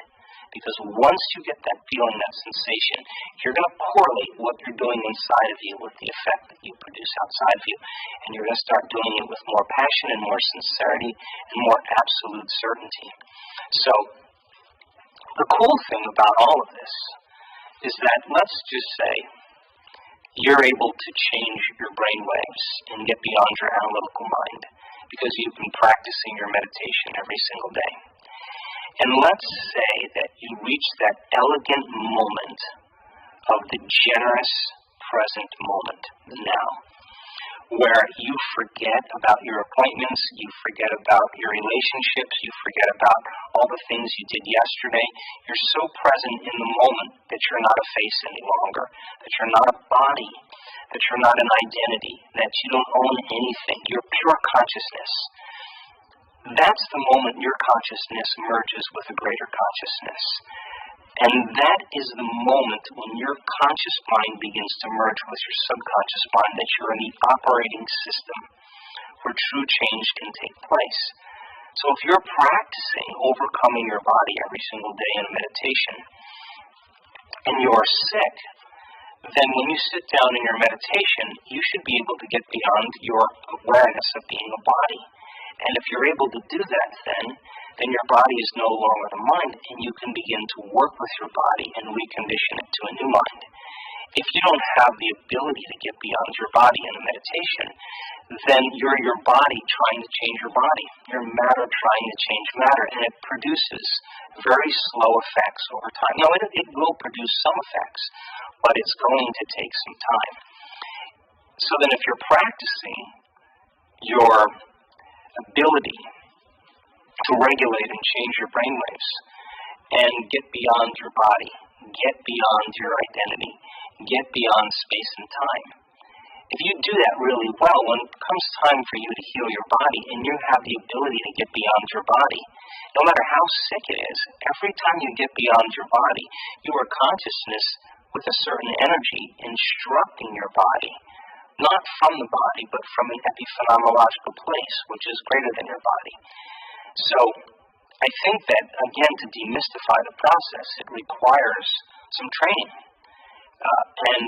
When people start getting to that point where they get beyond themselves, that's when the magic happens over and over again. So yeah, in the beginning, it's going to be difficult because you're in a body, and then you start doing the meditations, and then you look to see, am I any better? The moment you start looking to see if you're better, you just return back to the old self. The new self would never look to see if it was better. It's already staying in that state. So it's a process. It's a process of development. It's a process of action. It's a process of awareness. It's a process. It takes time. But we've seen it so many times now that I can say now it's becoming a law. So talk to me about the placebo effect. So how is it that you can give someone a sugar pill, a saline injection, or perform some false surgery or treatment, and a certain percentage of those people will accept, believe, and surrender to the thought that they're getting the actual substance or treatment, and they begin to program their autonomic nervous system to make their own pharmacy of chemicals that matches the exact same chemical they think they're taking.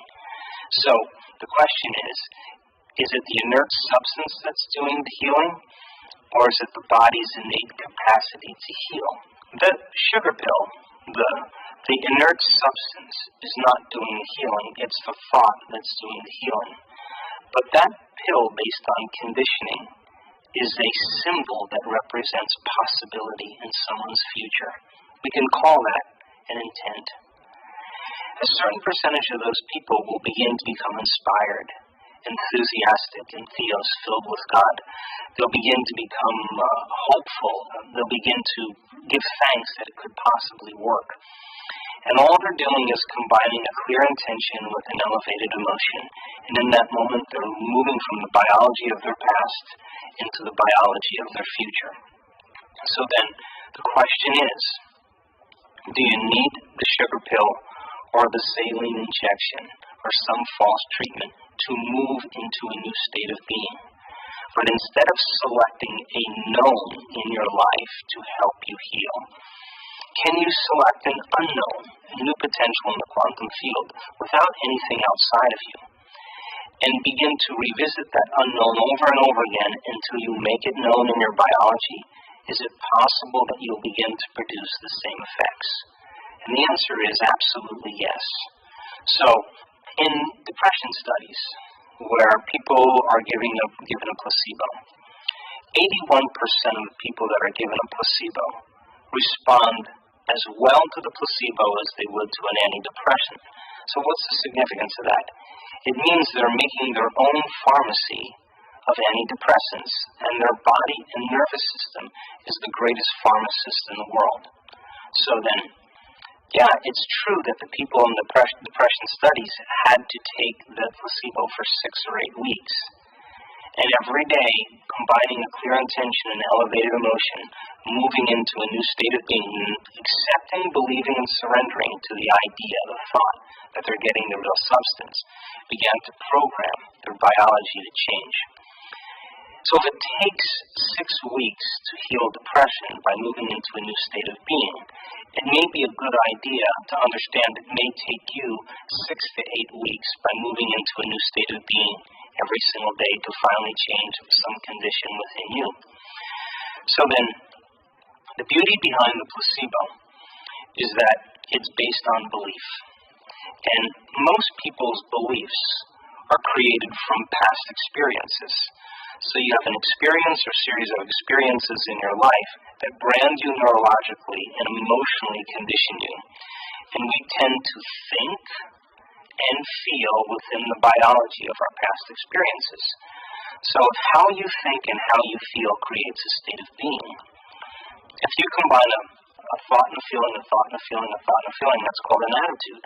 You have a series of good thoughts that are connected to a series of good feelings, you have a good attitude. You have a series of negative thoughts that are connected to some bad feelings, you have a bad attitude. So attitudes are kind of shortened states of being. Good attitude in the morning, bad attitude in the afternoon. If you take attitudes, and you string them together, you start creating a belief.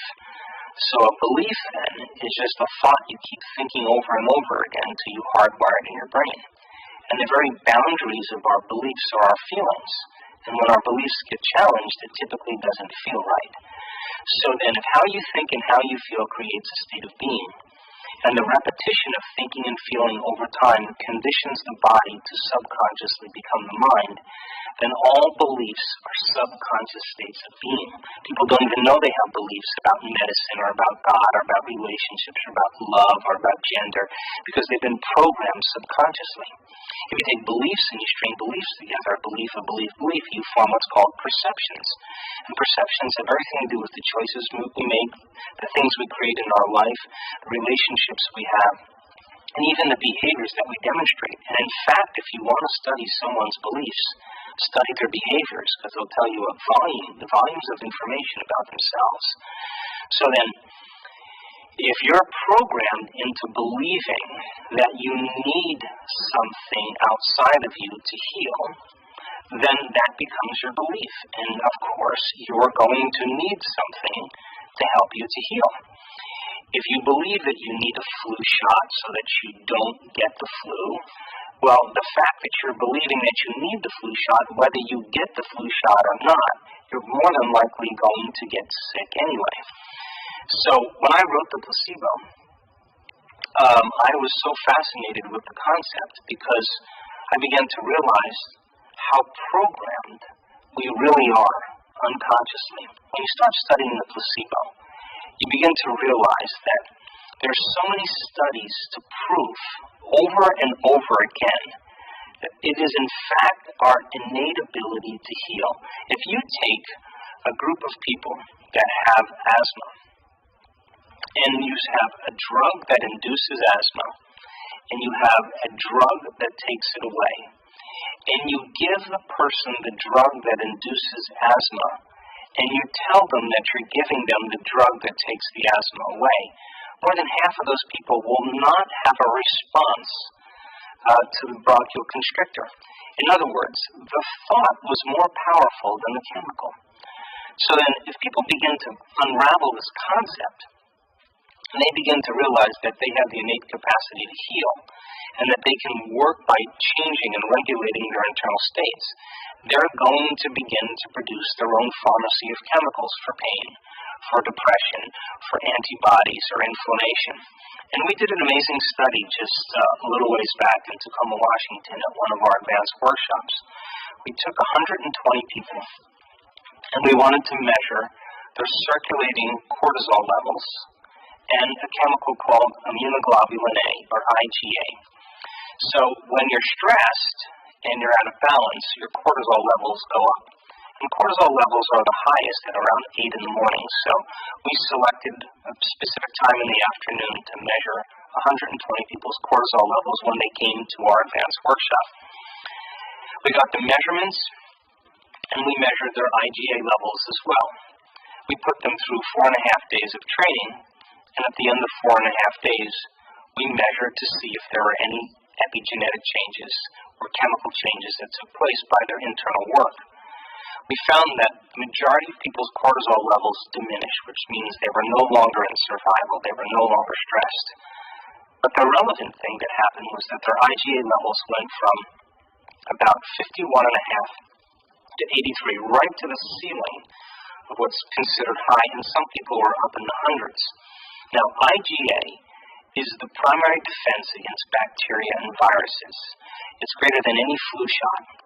And when you begin to create an elevated emotion like gratitude or appreciation or care or kindness or inspiration, you begin to activate the immune system, and the immune system begins to create order where there is once disorder. It begins to release all kinds of different chemicals that begin to regenerate and restore the body.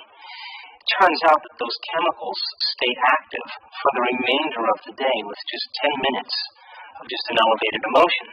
So we started every single meditation in the advanced workshop by creating elevated emotional states and being able to sustain them. And we measured it with a HRV monitor. We measured people's hearts while they were doing it. And interestingly enough, the majority of those people were able to create that kind of heart coherence that began to create a strong electromagnetic field, that began to produce a strong chemical change, a strong physiological change, and now their inner environment was more resistant or more orderly than anything in their external environment. So then, if you do that enough times, every single day, then you should no longer be subjected to those opportunistic bacteria, because they're called opportunistic bacteria because they're waiting for an opportunity for your immune system to be compromised.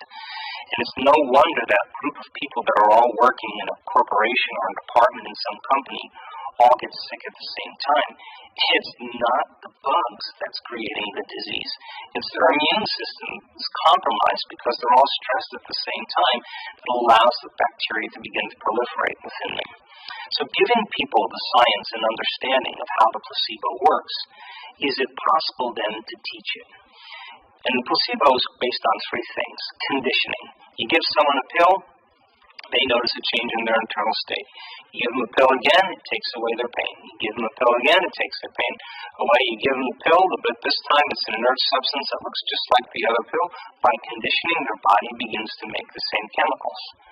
The second thing in the placebo is called expectation. You begin to expect something to occur. The moment you select that potential, that possible known in your future, your body begins to physiologically change in preparation for the event.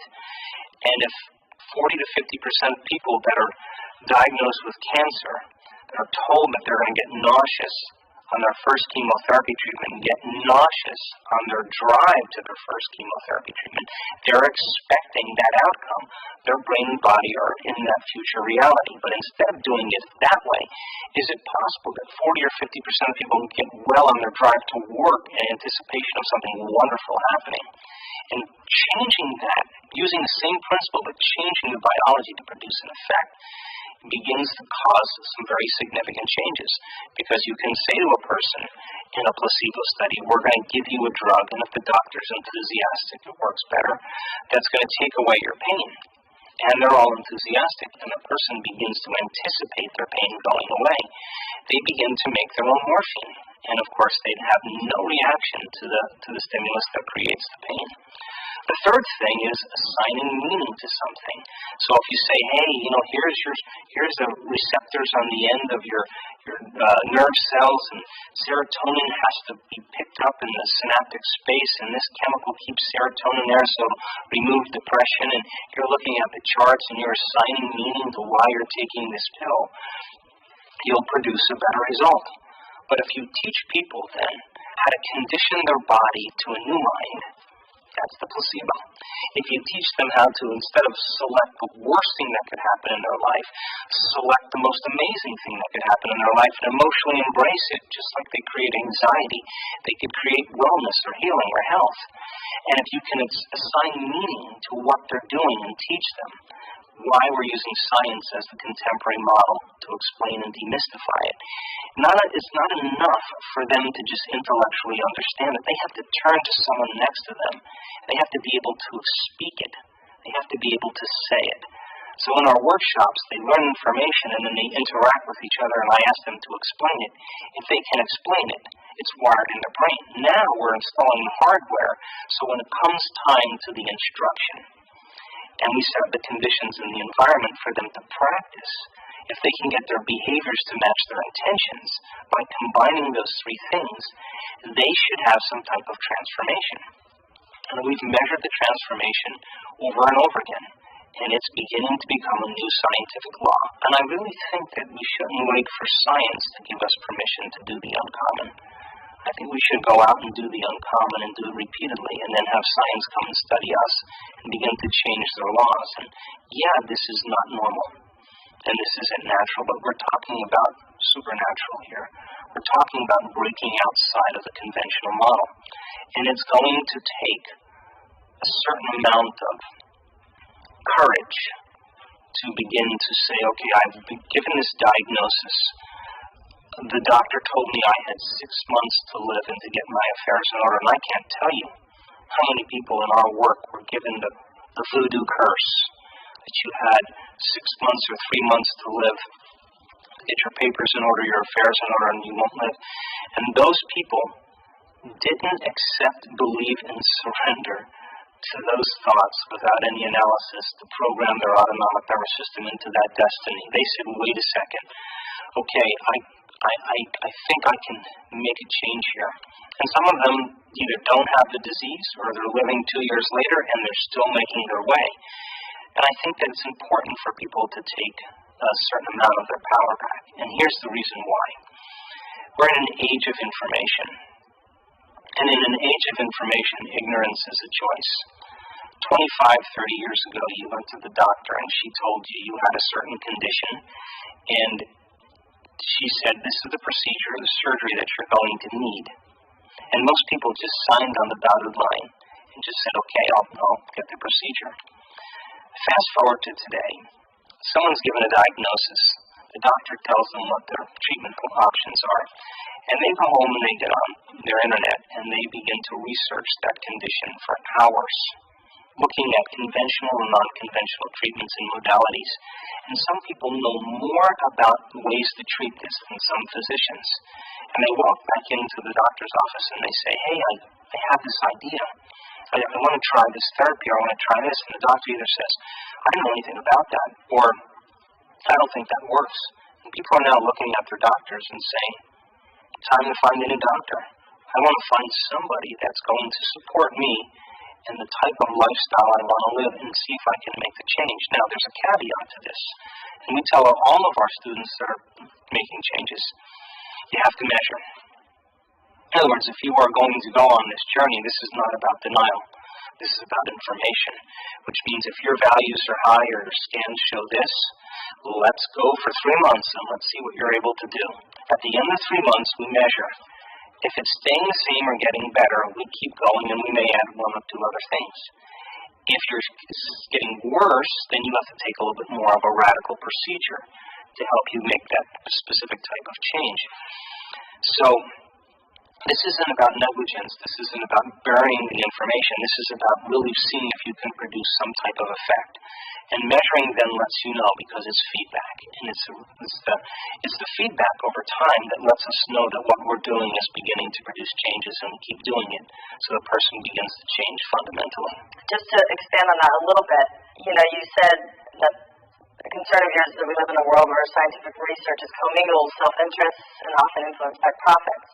Can you just touch on why some people shouldn't accept the woman in the white coat's diagnosis? Because maybe they don't have all the information, or their education comes from a pharmaceutical company. Or Well, I have nothing against pharmaceutical companies. I have nothing against drugs, because they've done amazing jobs in helping people restore their health because they move back into chemical balance. The problem that I have is that I'm not certain that we're given the truth about how powerful we really are, because the moment that cat is out of the bag, you sell less products and you sell less drugs. I question, number one, the efficacy of all drugs. I question what research papers are being published and which ones that don't produce substantial evidence that the drug works never ever makes it into the scientific pool.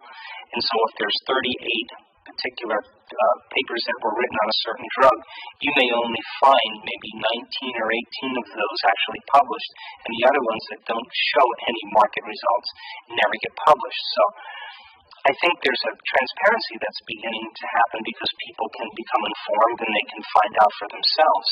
We can only accept, believe, and surrender to thoughts that are equal to our emotional state. And we will not accept, believe, and surrender to any thoughts that are not equal to your emotional state. So when a person shows up in a doctor's office and they're given the diagnosis of rheumatoid arthritis or MS or cancer or diabetes, once they hear that diagnosis, the common emotions they experience is either fear or sadness or pain. So the moment they feel fear, the moment they feel sadness from the diagnosis, from that experience, they can think positively all they want. They can say, I'm going to overcome this condition. But if they are feeling fear, that thought never makes it past the brainstem into the body because it's not in alignment with the body's emotional state. You get that person to change their emotional state and get them into a state of gratitude. Why gratitude? Well, we normally give thanks when we get something. But if you're giving thanks in a state of gratitude, your body is believing it's receiving something because the emotional signature of gratitude means it's already happened. So when a person is beginning to experience gratitude and not waiting for their healing, they're feeling gratitude because they can cultivate that emotional state. They're more prone to accept, believe, and surrender to the thoughts equal to that emotional state, and they begin to program their autonomic nervous system into a different destiny. Now, I've run a very busy integrated health clinic for the last 30 years, and we treat a lot of chronic conditions in my clinic. I was in there yesterday, and it's very busy. And people come to us because we're interested in creating a lifestyle change. Less than 5% of the people on the planet are born with genetic conditions. The other 95%, their diseases are created from lifestyle and behaviors and choices. So the medical model works really great for acute conditions. You know, like if you break your arm, you have appendicitis, it's a good idea to seek emergency medical care.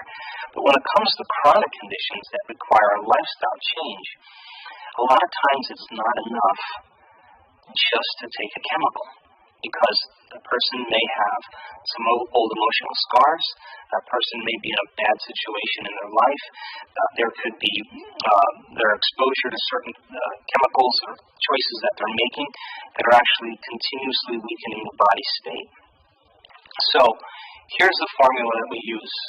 for people that are interested in making significant changes. You have three types of stress: physical, chemical, and emotional, which means you have three types of balance: physical, chemical, and emotional. So then what are the things that we do to create physical balance in our body? It could be anything from yoga to aerobic exercise to acupuncture to chiropractic to massage, anything that's physical that helps your body get back into homeostasis. What are the chemical things that you can do? All right, well, if your immune system is beat up because of the hormones of stress, and next to orgasm and the stress response, digestion takes quite a bit of energy, well, maybe just eat foods that are going to be less difficult to break down so you can use more energy for growth and repair. So you start eliminating certain foods that are going to knock your brain and body out of balance. You have more energy going for growth and repair, and you get the person more chemically balanced, and you use enzymes, or they modify their diets, or they eat less, or they eliminate certain foods. They may or may not take a pharmaceutical, or they may take extra nutraceuticals. That helps create chemical balance in their body. And then what about emotional balance, right? Meditation is, for us, the greatest model that we use, but we also use a lot of modalities that have to do with energy psychology for certain people that we treat. And when we get two out of those three in order, the third one typically always comes around. You get someone more physically balanced and more chemically balanced, they're going to be more emotionally balanced. You get someone more emotionally balanced and more chemically balanced, they're going to be more physically balanced. You get someone more physically balanced, more emotionally balanced, they're going to be more chemically balanced. It's the way it is. So you get two out of those three in order. Over time, the third one begins to come around. And so it's kind of a solid model when it comes to the practice of maintaining a certain level of health and helping people to get from one station to another. I love the concept of infinite possibilities. Can you talk about how a doctor's opinion is just one possibility in the field of infinite possibilities? When people get a diagnosis, the diagnosis and the prognosis is based on normal or natural. So when you look at people that are at the whim of the conditioning of how they should live their life, the moment they get that diagnosis and they're subjected to the same treatments, then the majority of people respond in the same way because they're giving their power away to something outside of them.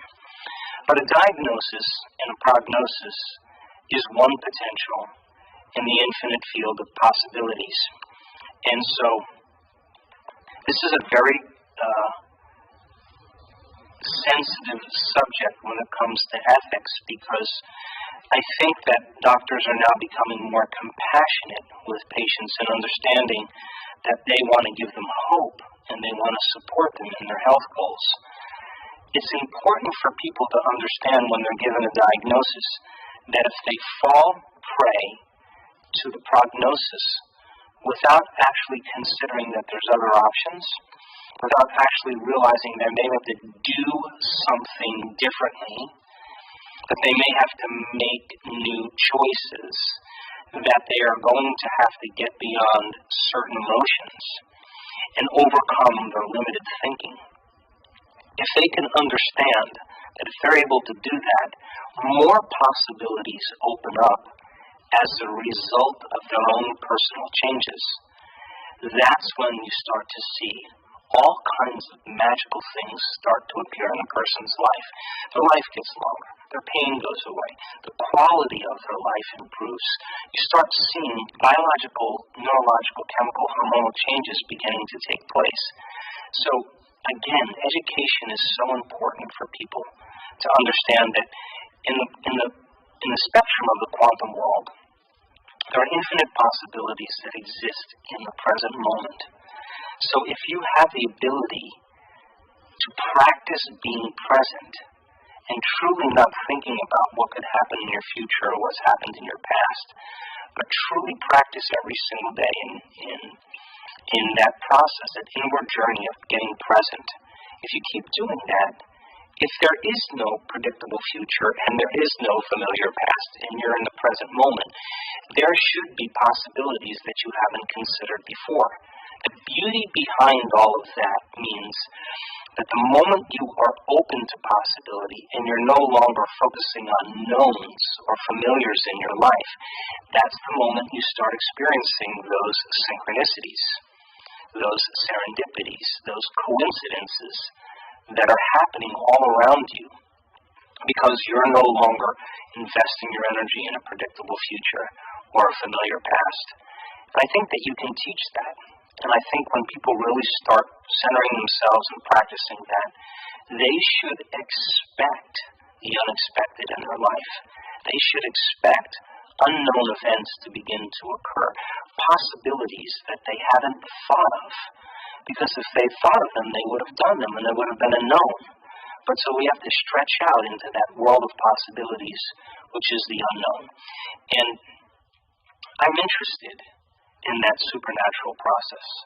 I believe in human potential, and I've witnessed transformation and healings enough times to say that anybody can do it if they're given the proper instruction. What is your one takeaway message? I'm going to assume that the expression of this divine intelligence within us is the expression of life, which is equal to the health of the body. And that I think when we take time out of our busy lives to invest in ourselves, to become a work in progress, to begin to decide what thoughts we no longer want to think, what behaviors we'd like to change, what emotions we want to transform, and every single day make an effort to remove the blocks and the masks, the facades that stop the flow of the divine in us. When we begin to do that kind of work, that intelligence begins to move through us, and that's when we become more like it. We become more willful. It has an amazing will. We become more mindful. It has an infinite mind. We become more conscious. It's a consciousness. We become more loving. It's a loving intelligence. We become more giving. It's a giver of life. I think its nature begins to become our nature. Its mind begins to become our mind. And the side effect of that, I think, was we move from this selfish state to this selfless state. And transformation does something really amazing. When you free yourself from the chains of those emotions that keep you anchored in the past, and you go from particle to wave, from matter to energy, and you begin to liberate energy, and your heart starts to open, and you feel one or connected to something greater. There's only one thing you want to do when you feel this way, and that is you want to give. You say, I feel so amazing.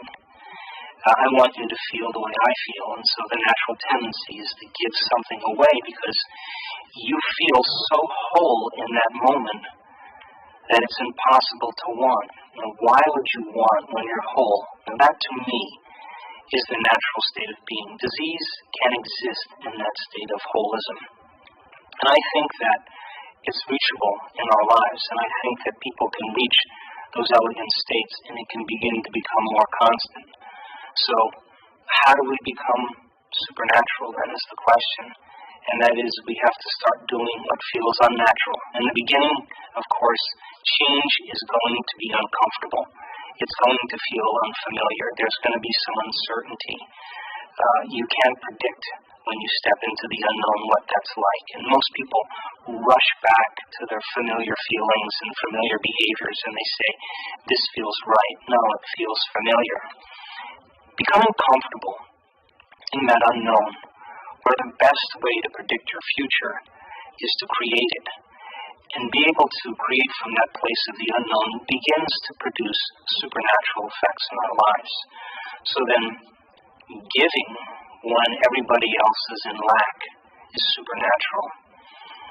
Demonstrating compassion when everybody's angry and judgmental is supernatural. Showing signs of love and strength and courage when everybody else is in fear. I think if we keep doing what feels unnatural, sooner or later we'll begin to become supernatural. And this is a time in history right now where people are looking for answers, and they secretly believe in themselves. And I think that belief in ourselves and belief in the infinite possibilities makes life really exciting. So when our will matches that intelligence within us as well, when our when our mind matches its mind, and when our love for life matches its love for life, I think it always answers the call. And the loving force that moves the universe.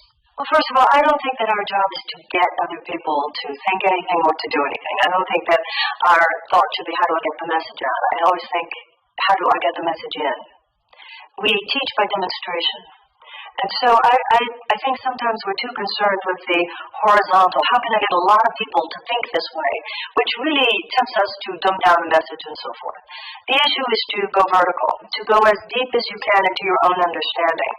And that itself is a force multiplier, because so many people are seeking to do that. That's what creates a kind of resonant field. You know, the world doesn't change because the majority gets it. The world changes because of a critical mass changing on a very deep level. So I don't think that any of the ideas of deep spirituality and deep consciousness or anything we're trying to get other people to see. We're trying to have a deeper conversation, those of us who are in the conversation, and then anybody who is leaning into that conversation will find us. Just speak your truth. It kind of corrupts you to do otherwise. You say in A Return to Love that forgiveness is the ultimate preventative medicine and the greatest healer. Can you speak to that? Yes, and also, would you like me to go back to that whole concept of faith that we were just talking about when you said more faith in cancer than faith in the power of God to heal? Faith is an aspect of consciousness. People say, well, I don't have faith. But actually, everyone has faith of some kind. You either have faith in possibility, or you have faith that that possibility doesn't exist. And in a way, we have more faith in the power of cancer to kill us than we have faith in the power of God, the power of miracles, the power of infinite possibility, the power of any force other than what our eyes can see and our hands can touch to actually interrupt the power and the trajectory of disease.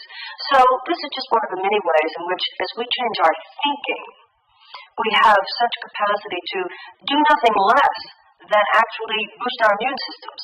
We now know that people who attend support groups, spiritual support groups, live on average twice as long after the diagnosis of a life-challenging illness. We know that people who are prayed for get out of intensive care units faster.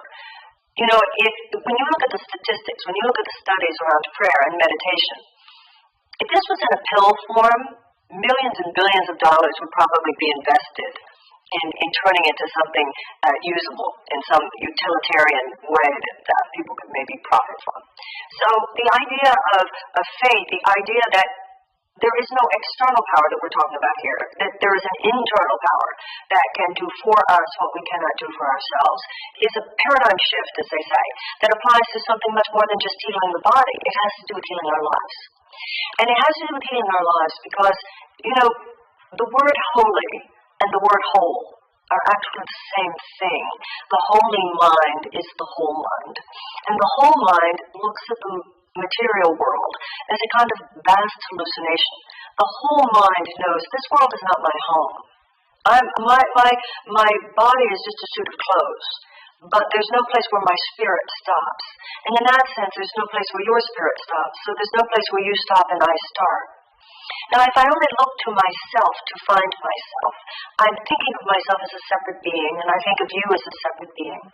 And to the extent that I'm a separate being, it's my mortal self, my personality self, and on that level I make mistakes. And if I only think of you as your body, then that's your mortal self, and on that level of your personality, you probably make mistakes too.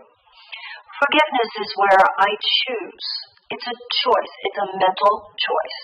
Do I want to basically perceive you and know you and relate to you only on the level of personality? Or do I choose to extend my perception beyond what the physical eyes perceive to what my heart knows to be true? And that's what forgiveness is. It's a willingness to see beyond the veil. Now, how does that apply to physical healing? And how is that a preventative? When I'm doing that, I'm my whole self. And in the totality of myself, which is a space of love, miracles occur naturally. You know, this is not odd. You have an egg and a sperm and they come together. And then these cells start emerging, these cells start dividing, and they start collaborating, and they turn into brains and bones and eyeballs and fingers and toes and hearts and livers. There is a natural intelligence that leads those cells from the embryo to the baby. There's a natural intelligence that leads the acorn into an oak tree. There's a natural intelligence that keeps the planet revolving around the sun. The idea here is that that same natural intelligence, which turned you when you were an embryo into a baby, that same natural intelligence which continues to work in your body, right at this moment, your lungs are breathing and your heart is beating, over millions and millions of years, we would not have been able to evolve as a species, and this actually applies psychologically and emotionally as well as physically. We would not have been able to evolve without having a mechanism which allows us to take a hit. And that's what disease is. That's what injury is. You took a hit. But the immune system is the way the body corrects. Now, this is a metaphysical principle. It doesn't just apply to the body. It's the idea that the intelligence of nature is both self-organizing and self-correcting. So in the body, when the body has taken a hit, the immune system already exists. But when we are not in our whole mind, we're not allowing that natural intelligence of nature to move through us. And when I go through my life without allowing love to flood my consciousness, not that any of us are enlightened masters and do this all the time, but as a general state of being, when I'm coming from a perspective that my day is devoted to love, I seek to bless everybody with love before you go into the room, to just know that your only purpose in a situation is to bless people. Your natural intelligence is operative. And that's what a miracle is. A miracle is a shift from fear to love. And every thought affects the body, as well as every other aspect of our lives. So when I'm attacking you on the level of consciousness, because there is no separation between us, if I'm attacking you, I'm attacking myself. If I'm withholding compassion from you, I'm withholding compassion from myself. And that affects my body. Every thought we think affects your body as well as your mind. So you seek to forgive, you seek to have greater compassion as an act of self-interest. And it is part of it's spiritual medicine. That's why the whole integrative approach to healing, it's the body and the mind and the spirit. That the mind literally affects the functioning of the immune system. And it has to do with keeping us healthy to begin with. So to go on that, you say in the Return to Love that it is not the body that gets sick, but the mind. Does all disease start in the mind? Or? Well, it's not just that disease starts in the mind. It's that everything starts in the mind. The idea metaphysically is that all that the world is. It's not just your body. The entire world is just a reflection of our consciousness. But we want to be careful, of course, here. Because the ego mind, which manufactures that drama, can also use that truth, can use that principle to blame the victim or make someone feel, well, if I got sick, then I did something wrong. And we want to stay away from that because it's simply not true. Does human consciousness manufacture disease? Absolutely. But when you look at so many of the cancers, for instance, we absolutely know. This is not some mystery. We know where a lot of these come from. They have to do with chemicals in the food. They have to do with chemicals in the air. They have to do with chemicals in the earth. So did human consciousness create this? Absolutely. But not necessarily the consciousness of the person who contracted the disease. There's so much today, both that is wrong with the world, as well as the salvation of our species, has to do with collective thought forms. We are literally all in this together. And so the toxicity that fills our culture, that does attack our bodies, that does make us sick, is something that all of us either contribute to, or the healing of which we contribute to every moment of our lives. And this consciousness is, you're talking about the greed that drives, chemicals in the food. Yes. Well, if you are truly treating the earth with reverence, would you frack? If you are truly treating the earth with reverence, would you allow the level of pollution and contaminants that we allow? If you were really thinking about your children with reverence and holy responsibility to a future generation, would you allow some of the things that we allow? if you were truly thinking of the disadvantaged among us, would you allow some of the things to occur in terms of pollution and so forth, and degradation of the environment more in disadvantaged neighborhoods and parts of the world than anywhere else? If your bottom line is short-term economic gain from huge multinational forces, then of course you are not putting love first. And this is something that we know. This is what righteousness is in an individual life. So just individual enlightenment is not enough right now, because nations have karma, groups have karma. All the karma is cause and effect. If the entire society is allowing, because we're idolaters, whores, whatever you want to call it, and we're still willing to allow economic forces to prevail rather than real humanitarian principles and love of the earth and love of each other and love of our children, then you get what we're getting. The love that will save the world is love that includes love for the children on the other side of town and love for the children on the other side of the earth. And we're also living at a time where, if it's a public issue, it will get to your door. So you might think, oh, I don't want to do it politics because it's so toxic or whatever. Well, good luck with that green juice, because those GMOs or whatever, chemicals, etc.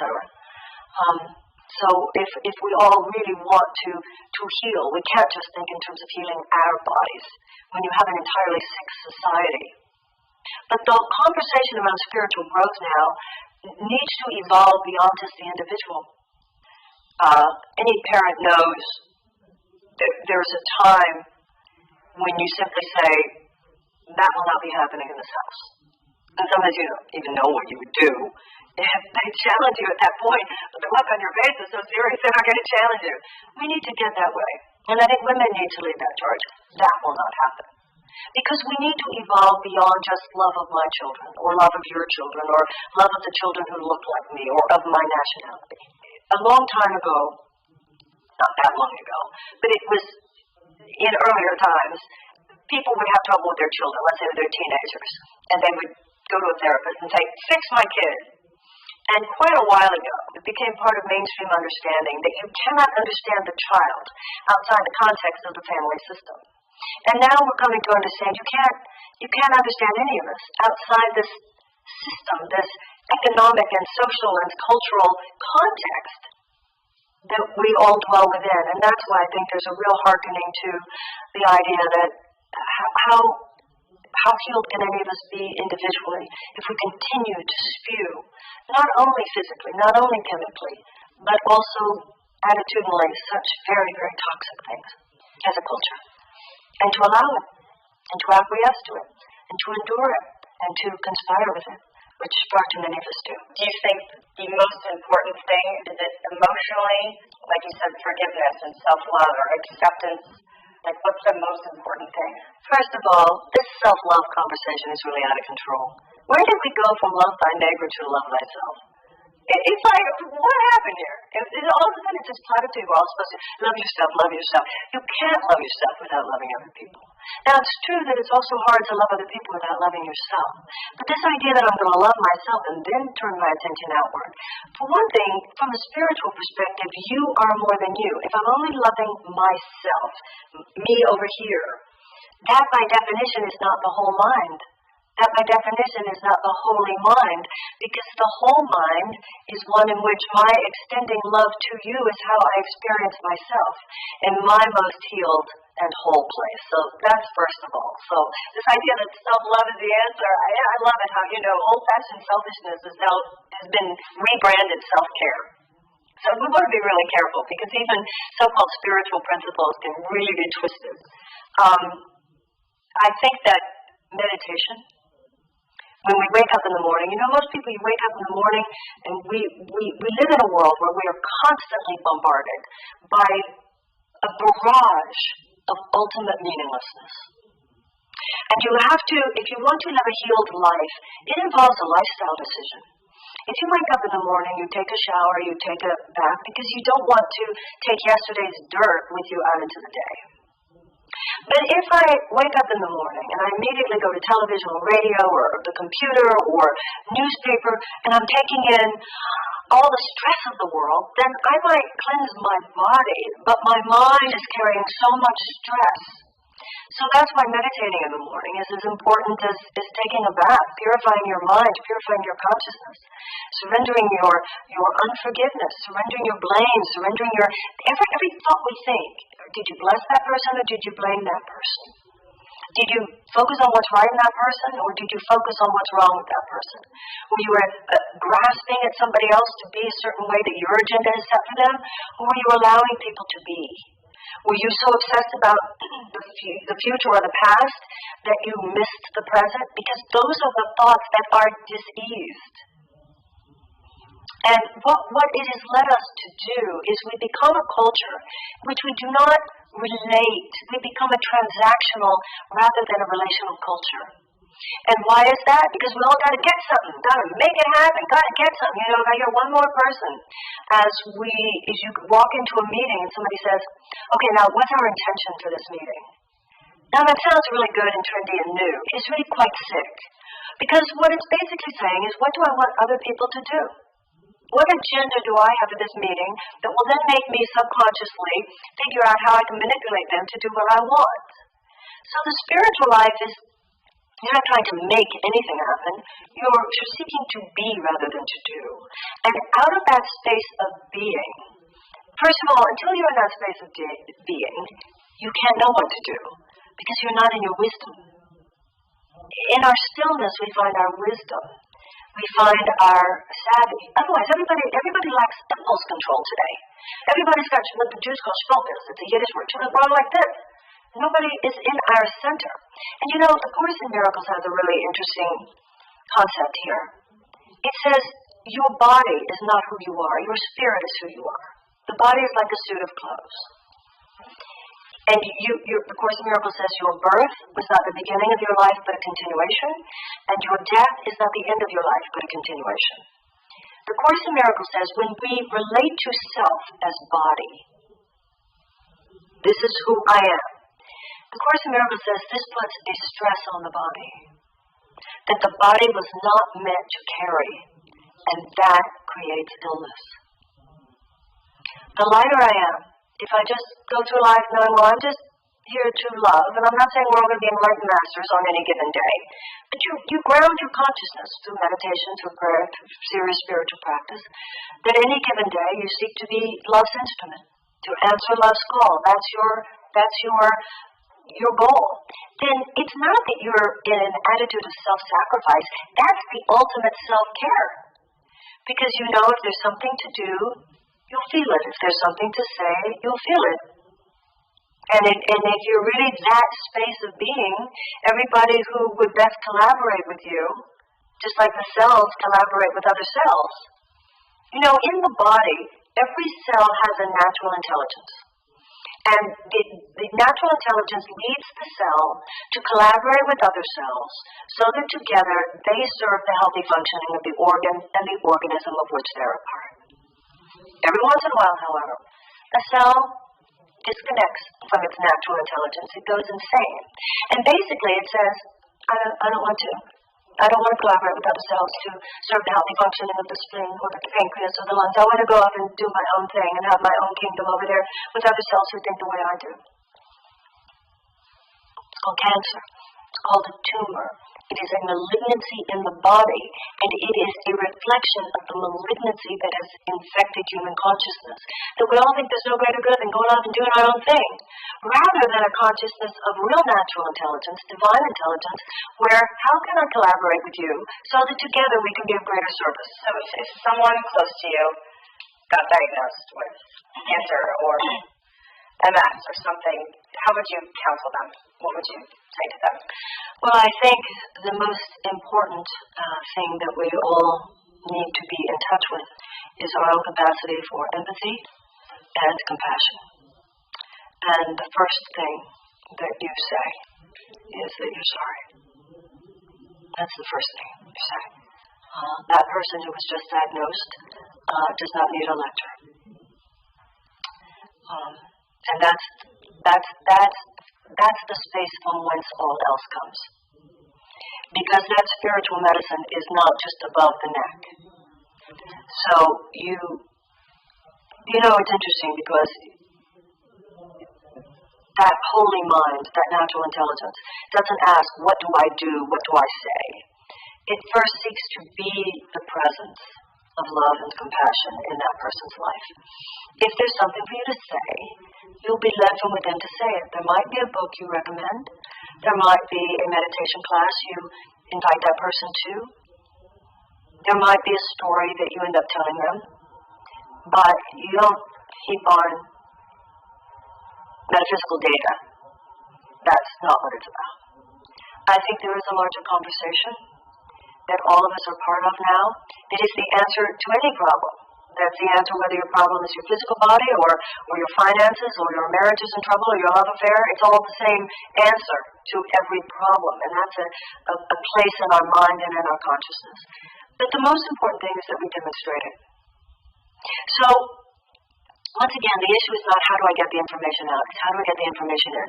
And the deeper you go, and the more information you have, the more your radical availability to other people will make you of use. That's the prayer, dear God, may I be of use. May I be of comfort. And sometimes, the person who's just been diagnosed with an illness, the fact that you're going to just sit there with them while they cry, or maybe even cry with them. That's foremost, that you join people on that state of being, which is your own oneness with that person. Words are but symbols. It might be holding someone's hand. It might be, I'll go to chemo with you. A friend of mine had cancer treatment, and the girlfriends, we all, there were shifts, and we all went. We got stupid books to read, and you play the part that Spirit leads you to play. And there are many facets to a person's capacity to be brave and to be strong and to go through what they need to go through. I know it's so complex and there's not a blanket answer, but do you believe that the human body can heal from anything? I do believe that the human body can heal from anything, but once again, let's be careful. Great saints have died of cancer. We don't want to breed this idea that if only you use your consciousness correctly, you will heal physically. That's brutal. And it's inaccurate. Because we say, once you see the body as a suit of clothes, in the Course in Miracles it says, you will stay in this body for as long a period of time as that's of greater use to the journey of your soul. Death is not failure. The Course in Miracles says, one day you will realize death is not the punishment, death is the reward. So I think that part of our healing is a radical transformation in our thinking about death. And it's interesting because accepting death is not accepting that you won't heal. People say, no, you have to be angry. Anger does not serve. We used to, because it blocks, anger does not serve because anger blocks the miracle. Miracles occur as expressions of love. So, people used to do these meditations and visualizations where you pow, pow, pow, you're shooting the cancer cell. And I think angels, an angel putting its arms around the cancer cell. Think of the dis-ease as a cry. It's a cry within you. Help me, love me. It's an aspect of self. So if you're just hating the disease, you're hating something inside you, and this puts people in a terrible place. Now, in that deathless consciousness, in that deathless place where we have more of acceptance of it, that is a more healed consciousness. So we actually do better in any situation in life. Any situation, you go, okay, what's the worst that could happen? And go there and get, how can I be with that without fear? And then because you're without fear, it actually helps you get to that place that does not happen. And we have too much tension around trying to physically survive. We're a planet, even if we physically survive, are we spiritually surviving? And the fact that we're not spiritually thriving is why we're killing ourselves. And I don't mean by that individual suicide. I mean the way we're treating the planet. And you touched on this already, but maybe we can touch on it more. The Course says that Jesus healed others through a correction in perception. I love using him as a historical example of someone who is trying to teach us that we can all do the same thing. So can you speak on that? Miracles arise from conviction. So when Jesus looked at the leper, his mind had been healed of the illusion, which is to say he transcended mere perception of the physical body. And he had developed what you could call the vision of the Holy Spirit, you could call the third eye, you could call the Buddha mind. There's so many names we can give to this. But when he looked at a person, and this is what forgiveness actually is, when he looked at a person, he saw through the veil of illusion. He looked past the body. Now, the whole metaphysical notion, this is what you see in Christian Science, which is Christian Science is fantastic because it takes the same metaphysics as books like The Course in Miracles and applies it very specifically and in a very focused, powerful way to the healing of the physical body. And the notion there is spirit is real, matter is not.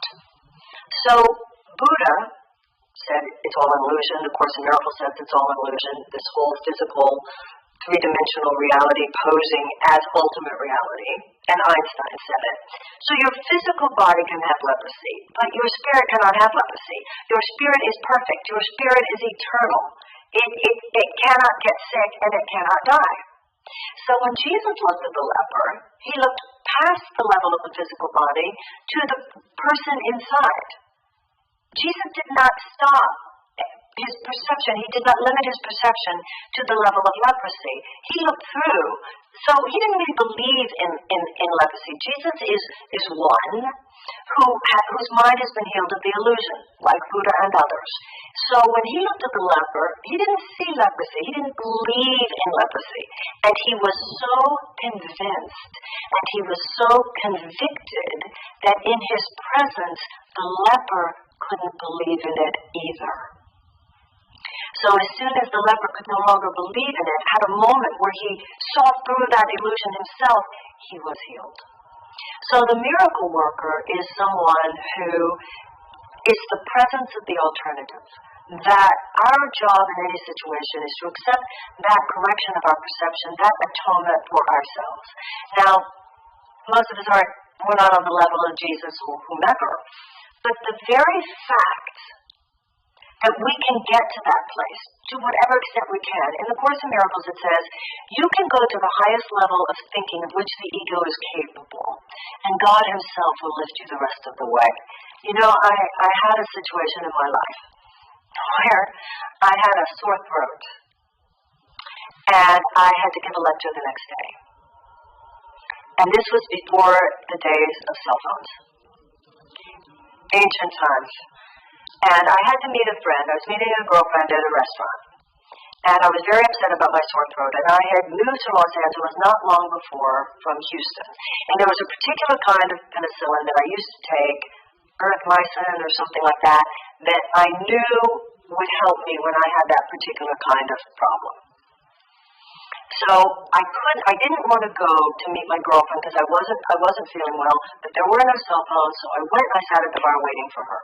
On my way there, I thought to myself, why am I sick? Why am I sick? What did I do wrong? What did I do wrong? Where was my consciousness needing to be corrected? And it had occurred to me that I had been rear-ended in my car 3 times in a row. And I was actually fine.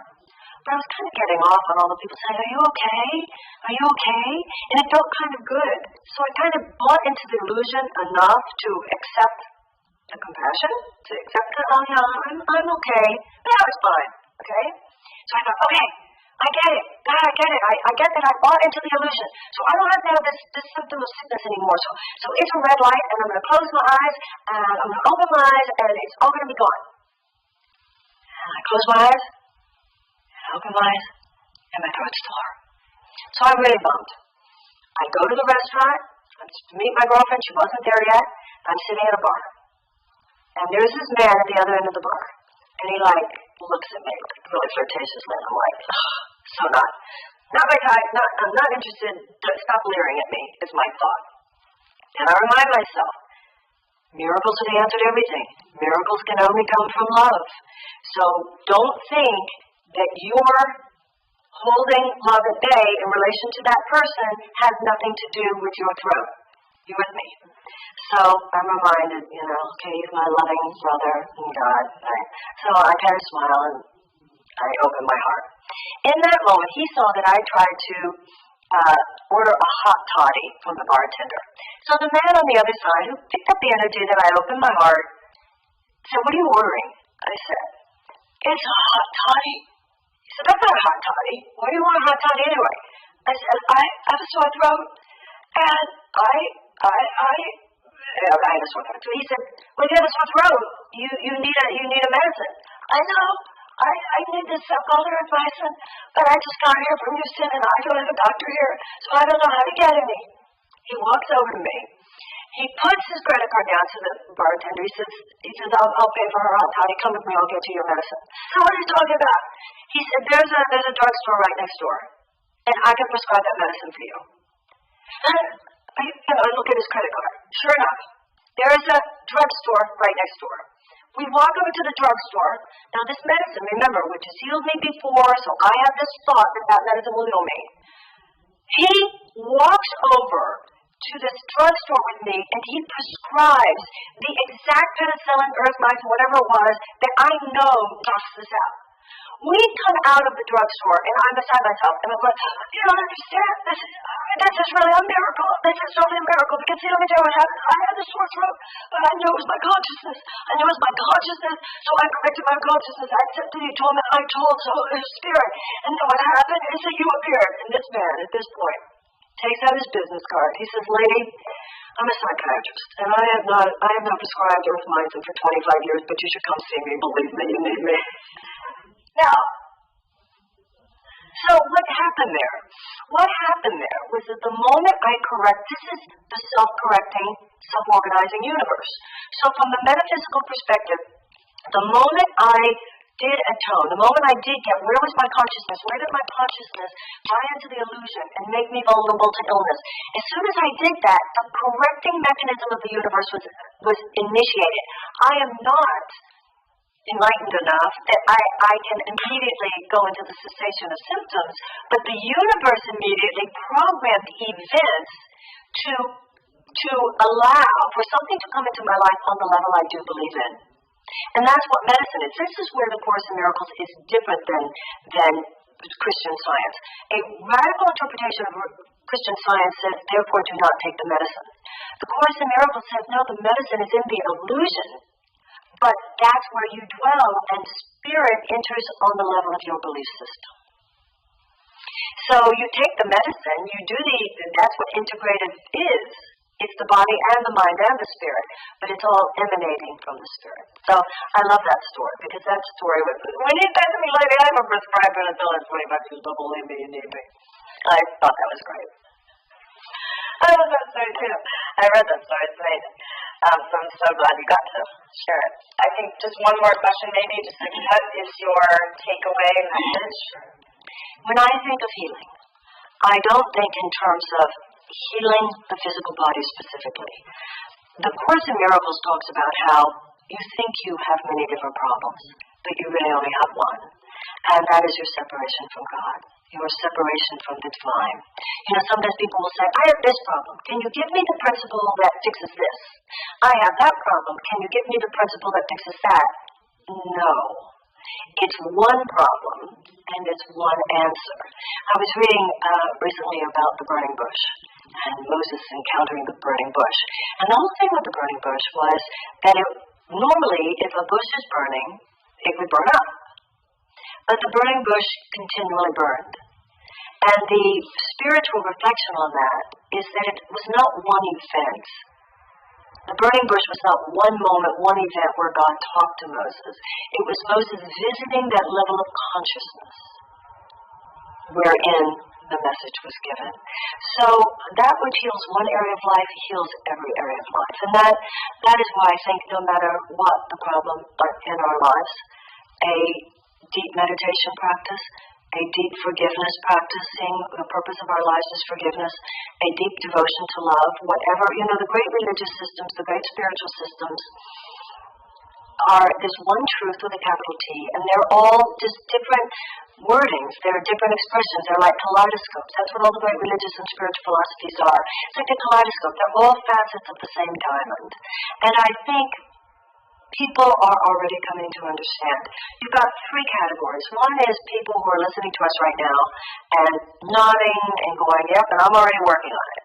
And some people are going, she's probably right, and I know what my path is, but I haven't been doing it.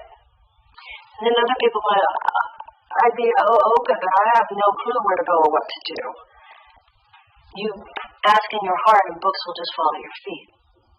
The same force that led you to watch this to begin with.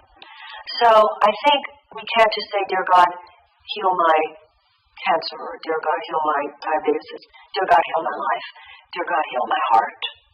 And healing, and I think I know many people who have contracted very serious, even life-challenging illnesses, have come to feel, even in instances where their bodies did not heal, that other parts of them did heal. And they found, in some cases, love and joy and happiness beyond what they had known before. You say that healing is easy, fun, and fast, and we're talking complete opposite. Right. With disease, it's some are incurable, some you have to go through crazy surgeries, drugs. So it's anything but fun, it's anything but fast, and it's anything but easy. So how can you help us believe that? When I was a little boy, I had no information about anything. I just knew that if I asked God or the divine or whoever that is to help me, and I trusted that would happen, and I believed that would happen, and I didn't try to do anything on my own, it would happen. And so we can do the same thing if we just get out of the way. So when people continually think about what's wrong with them, or Google what they've been told, or keep talking about their disease, their oncologist, their drugs, their chemo, they keep owning it, that's what they get. If they would just step to the side and say, please help me now, and let it happen, it will. We're taught something very different than that. Yeah. That's my opinion. If people get diagnosed with cancer, and whether they were faithful or not, they're like, they feel abandoned by God or the divine that you speak of. So how is it possible, when you feel so alone and you feel like a victim, how can you walk someone through that, feels abandoned, angry, frustrated, Sure. and vulnerable? So what I've learned is that if you talk to someone that's had cancer, they will tell you that the greatest gift they were ever given was the diagnosis of cancer. Because it changes everything about you, and it gives you the opportunity to actually let go and trust and believe. And it teaches you so much. My wife had cancer, and she said, no, I'm fine. And it made the doctors crazy, and that was 25 years ago, and she's had no recurrence, even though they told her she'd be on chemo until she died. And so what I see with people is, yes, you have the experience of having cancer. God gave you that experience to change something about your diet, the way you lived, the way you thought, everything about you gave you that opportunity. That's what it is. It's an opportunity to change everything. It's not an opportunity to die. But we've been taught that cancer is a death sentence, and so first you're tortured, then you die. And that's not what you need. The only difference between people I see that have a complete remission and don't are the ones who continue to walk around with, I have cancer, I am going to die. They do that. If you go, I've had cancer, check the box, I don't have to have it anymore, I've had that experience, God, show me another one. They're the ones that stay alive. It's really pretty simple, but it's very difficult because we've been trained otherwise. I love that. Just to clarify, your wife is married to a remarkable healer. And I had nothing to do with her cancer. She did that when she was a teenager on her own. She just got it. She figured it out and said, no, I don't need this anymore. I'm fine. And she's fine. So you talk a lot about thinking differently, and I know when we brought the people to be healed in, you said, all I ask is for you to let go of your story. Can you explain the mental component of disease and how to transcend that? Sure. So what I know is what you think about and what you talk about is what you create for yourself. That's not anything new. I'm not creating a new thought, right? But it's true. So if you decide right now that you are healthy and the rest of the stuff isn't part of your past anymore, then it will change everything. Your body creates 500 million new cells every day. Did you know that? 500 million new cells every day. And what we do is our new cells come in and go, hi, Kelly, what would you like us to do today? And we say, I have cancer. I have fibromyalgia. I don't feel well. And those 500 million cells go, okay. Every 2 days, it's 1 billion cells. Every year, your whole body has been completely replaced. Why don't you stay healthy? Because we keep telling it what we don't want. So it's like, stop telling your body what you don't want and start telling your body what you do want and see what happens. It's really so simple, but we've been taught, completely different.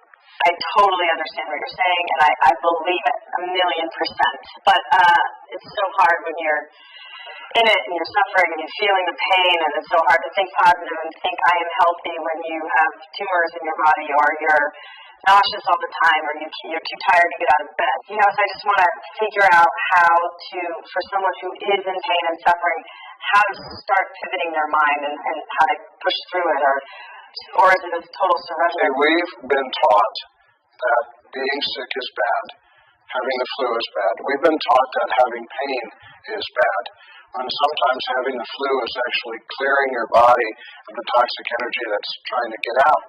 Or pain is your body's changing and growing and healing. But we think pain is bad. And so immediately we go into the story about why we're in pain, it's bad, and those 500 million new cells get told that it's bad. When actually, in my work, you might have pain tomorrow because we did some deep work on your neck today, and it's because your neck is healing, but your brain is going to tell you, oh, it didn't work, something's wrong with my neck. Or 2 weeks ago, I was flat out sick, me, the healer guy. Sick. I couldn't work, I couldn't think, I couldn't do anything, and my brain is trying to tell me that, what have I done? Is there something wrong with me? And what actually was happening was I was being purged of old energy so I could make room for new energy. So a lot of times us being sick is actually an upgrade, but we think of it as a downgrade. See, it's all...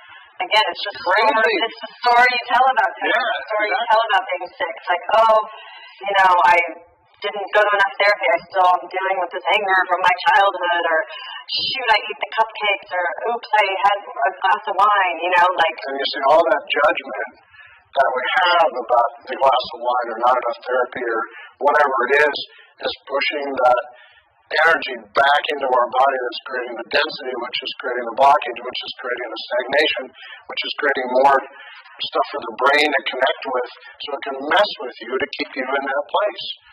If you just decide that it really doesn't matter and just let go, it's quite amazing. It's like jumping out of a plane. It's like I'm free. Ultimately, it comes down to total trust in a divine, good, loving power that is much more intelligent than ourselves. Exactly. And things are just going to work through us, and we just have to listen and surrender and trust in the bigger picture. And see, we're always trying to negotiate with God. We're always trying to say, I'll do this if you'll do that, or if you do this, I'll do that. Instead of just going, I let it all go, thank you, and being free. But that's so easy that we can't do it. But when you do it, you saw it today. You saw when people just got out of the way that in seconds, everything in their body changed. And it wasn't me doing anything. It was them allowing the divine to come into them fully and be present. That's it. It's really simple. There's certain diagnoses that are like tragic and grave. I mean, at this point, everything is very serious to the person, you know, who's getting it. So whether it's cancer, but can the human body fully recover and heal itself from any condition, even the worst? I've seen it happen. But there's also the piece called fate and destiny. Sometimes people are supposed to have that experience, and there's nothing you can do except help them be more comfortable in that experience.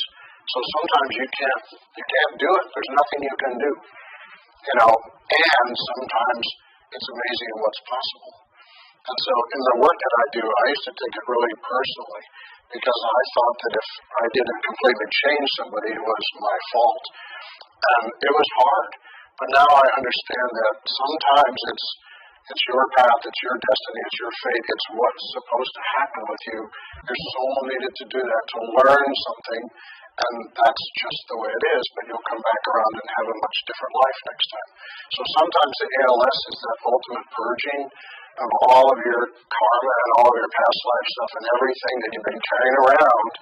You said, okay, I want it over with this time. And the only way that it could really happen was something that seemed really awful, but in the end, it cleared them and freed them of all this old stuff they've been carrying around so they can come back, or it cleared their generation, or it has a lot deeper meaning than people think. We look at the suffering and think it's bad, and yet it's actually creating a much greater gift for everybody. And you can't prove that. I can't prove that. Yeah. But There's people that don't believe in there's people that don't believe in it, and that's okay. You know, I didn't used to believe in God until I started doing this work, and there's no question to me now because I see it every day, just like you guys saw it today. There's no question.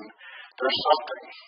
Call it whatever you want, but there's something there that's just unexplainable.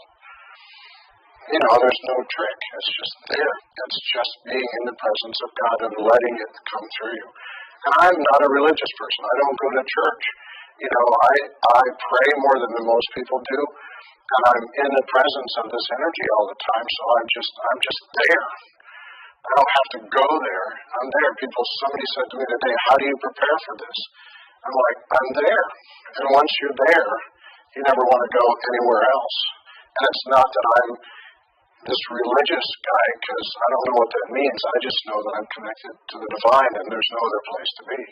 What happens when someone is sitting in front of you, you know, a limited amount of what ails them? You know, how does it feel? What do you see?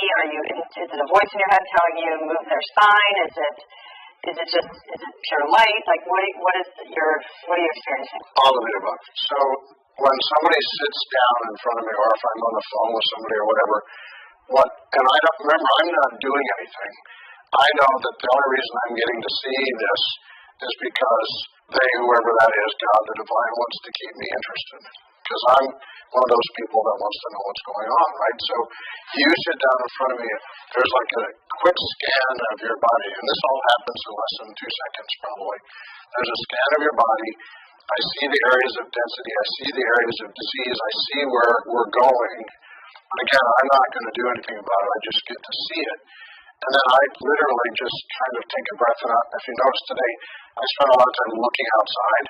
I wasn't looking at the person because I don't want to be distracted by what Rob sees, because it's not about what I see. It's about what is being done.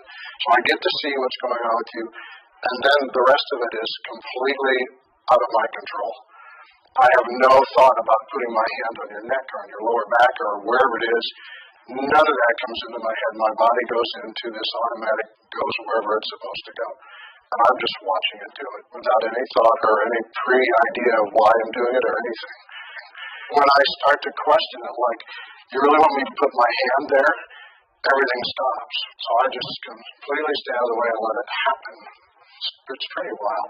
And then I see everything changing in your body. And I see what's happening. Like I said to you, you got a new spine. I saw your spine being redone. I'm not doing it.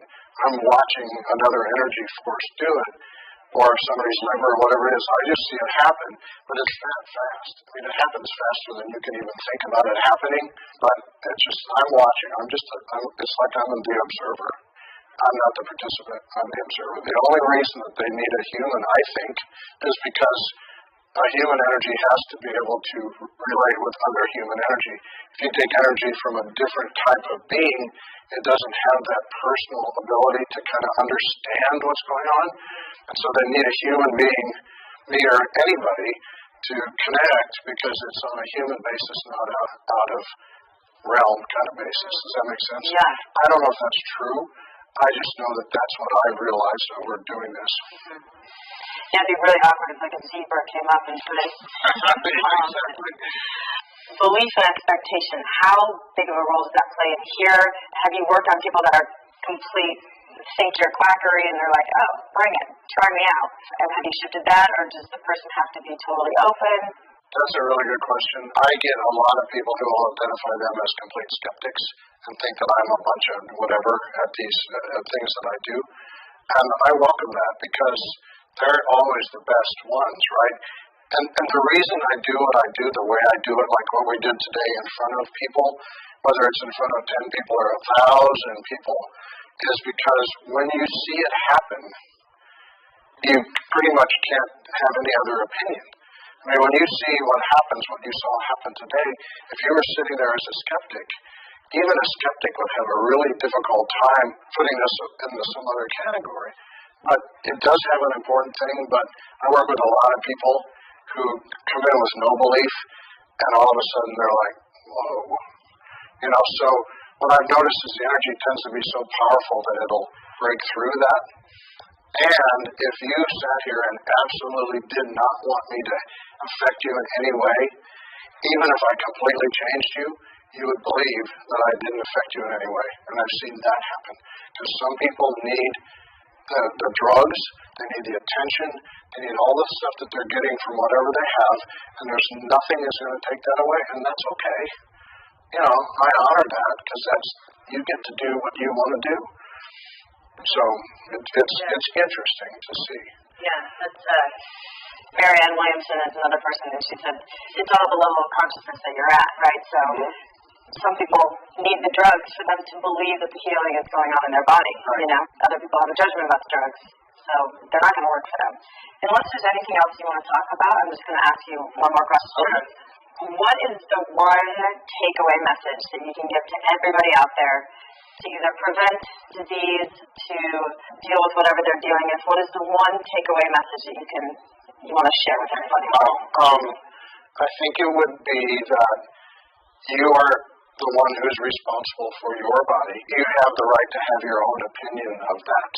And so what I see happen all the time is somebody else gives you their opinion of what's wrong with you, and you adapt somebody else's opinion as truth, and you forget that you have the right to your own opinion, and you have complete control over your body. And so everybody can have their opinion and honor somebody else's opinion. But what I say is don't let somebody else take a label that says, I have something, and put it on you, and you walk around proud of the fact that you have something, right? If that's not what you want, take the label off. It's your body. You're responsible for it. Remember those 500 million cells, and think about what you want, not what you don't want. Because what you think about is what you get. What you think about is what you're telling those 500 million cells every day. They're going, Mom, what do you want us to do? And you're like, be sick. They're like, okay. I mean, why else would people not be in perfect health and their bodies being regenerated every year? Why is it that they don't get better? Because we keep telling our body what we don't want or what was somebody else told us we had, and creating the same thing over and over and over. So of all the things that you may have heard, the one thing that can be proven by science is that every day you have 500 million new cells coming into your body. And that every day knowing that you're the one responsible for programming those cells. And so in the morning when you wake up and you say, good morning, 500 million new cells. I'm so grateful that you're here, and I am healthy. I am happy. I am abundant. That's your job. Thank you very much. And keep doing that, and let those new cells merge with other cells and bring that through your whole body. That's the one greatest gift I think anybody can have, because nothing in that can be disproven because every day we know that that happens scientifically. So whatever people want to say about that, my question is, since you know that that is true, why do you stay in the past? Because we keep talking about the past and not about what's happening today.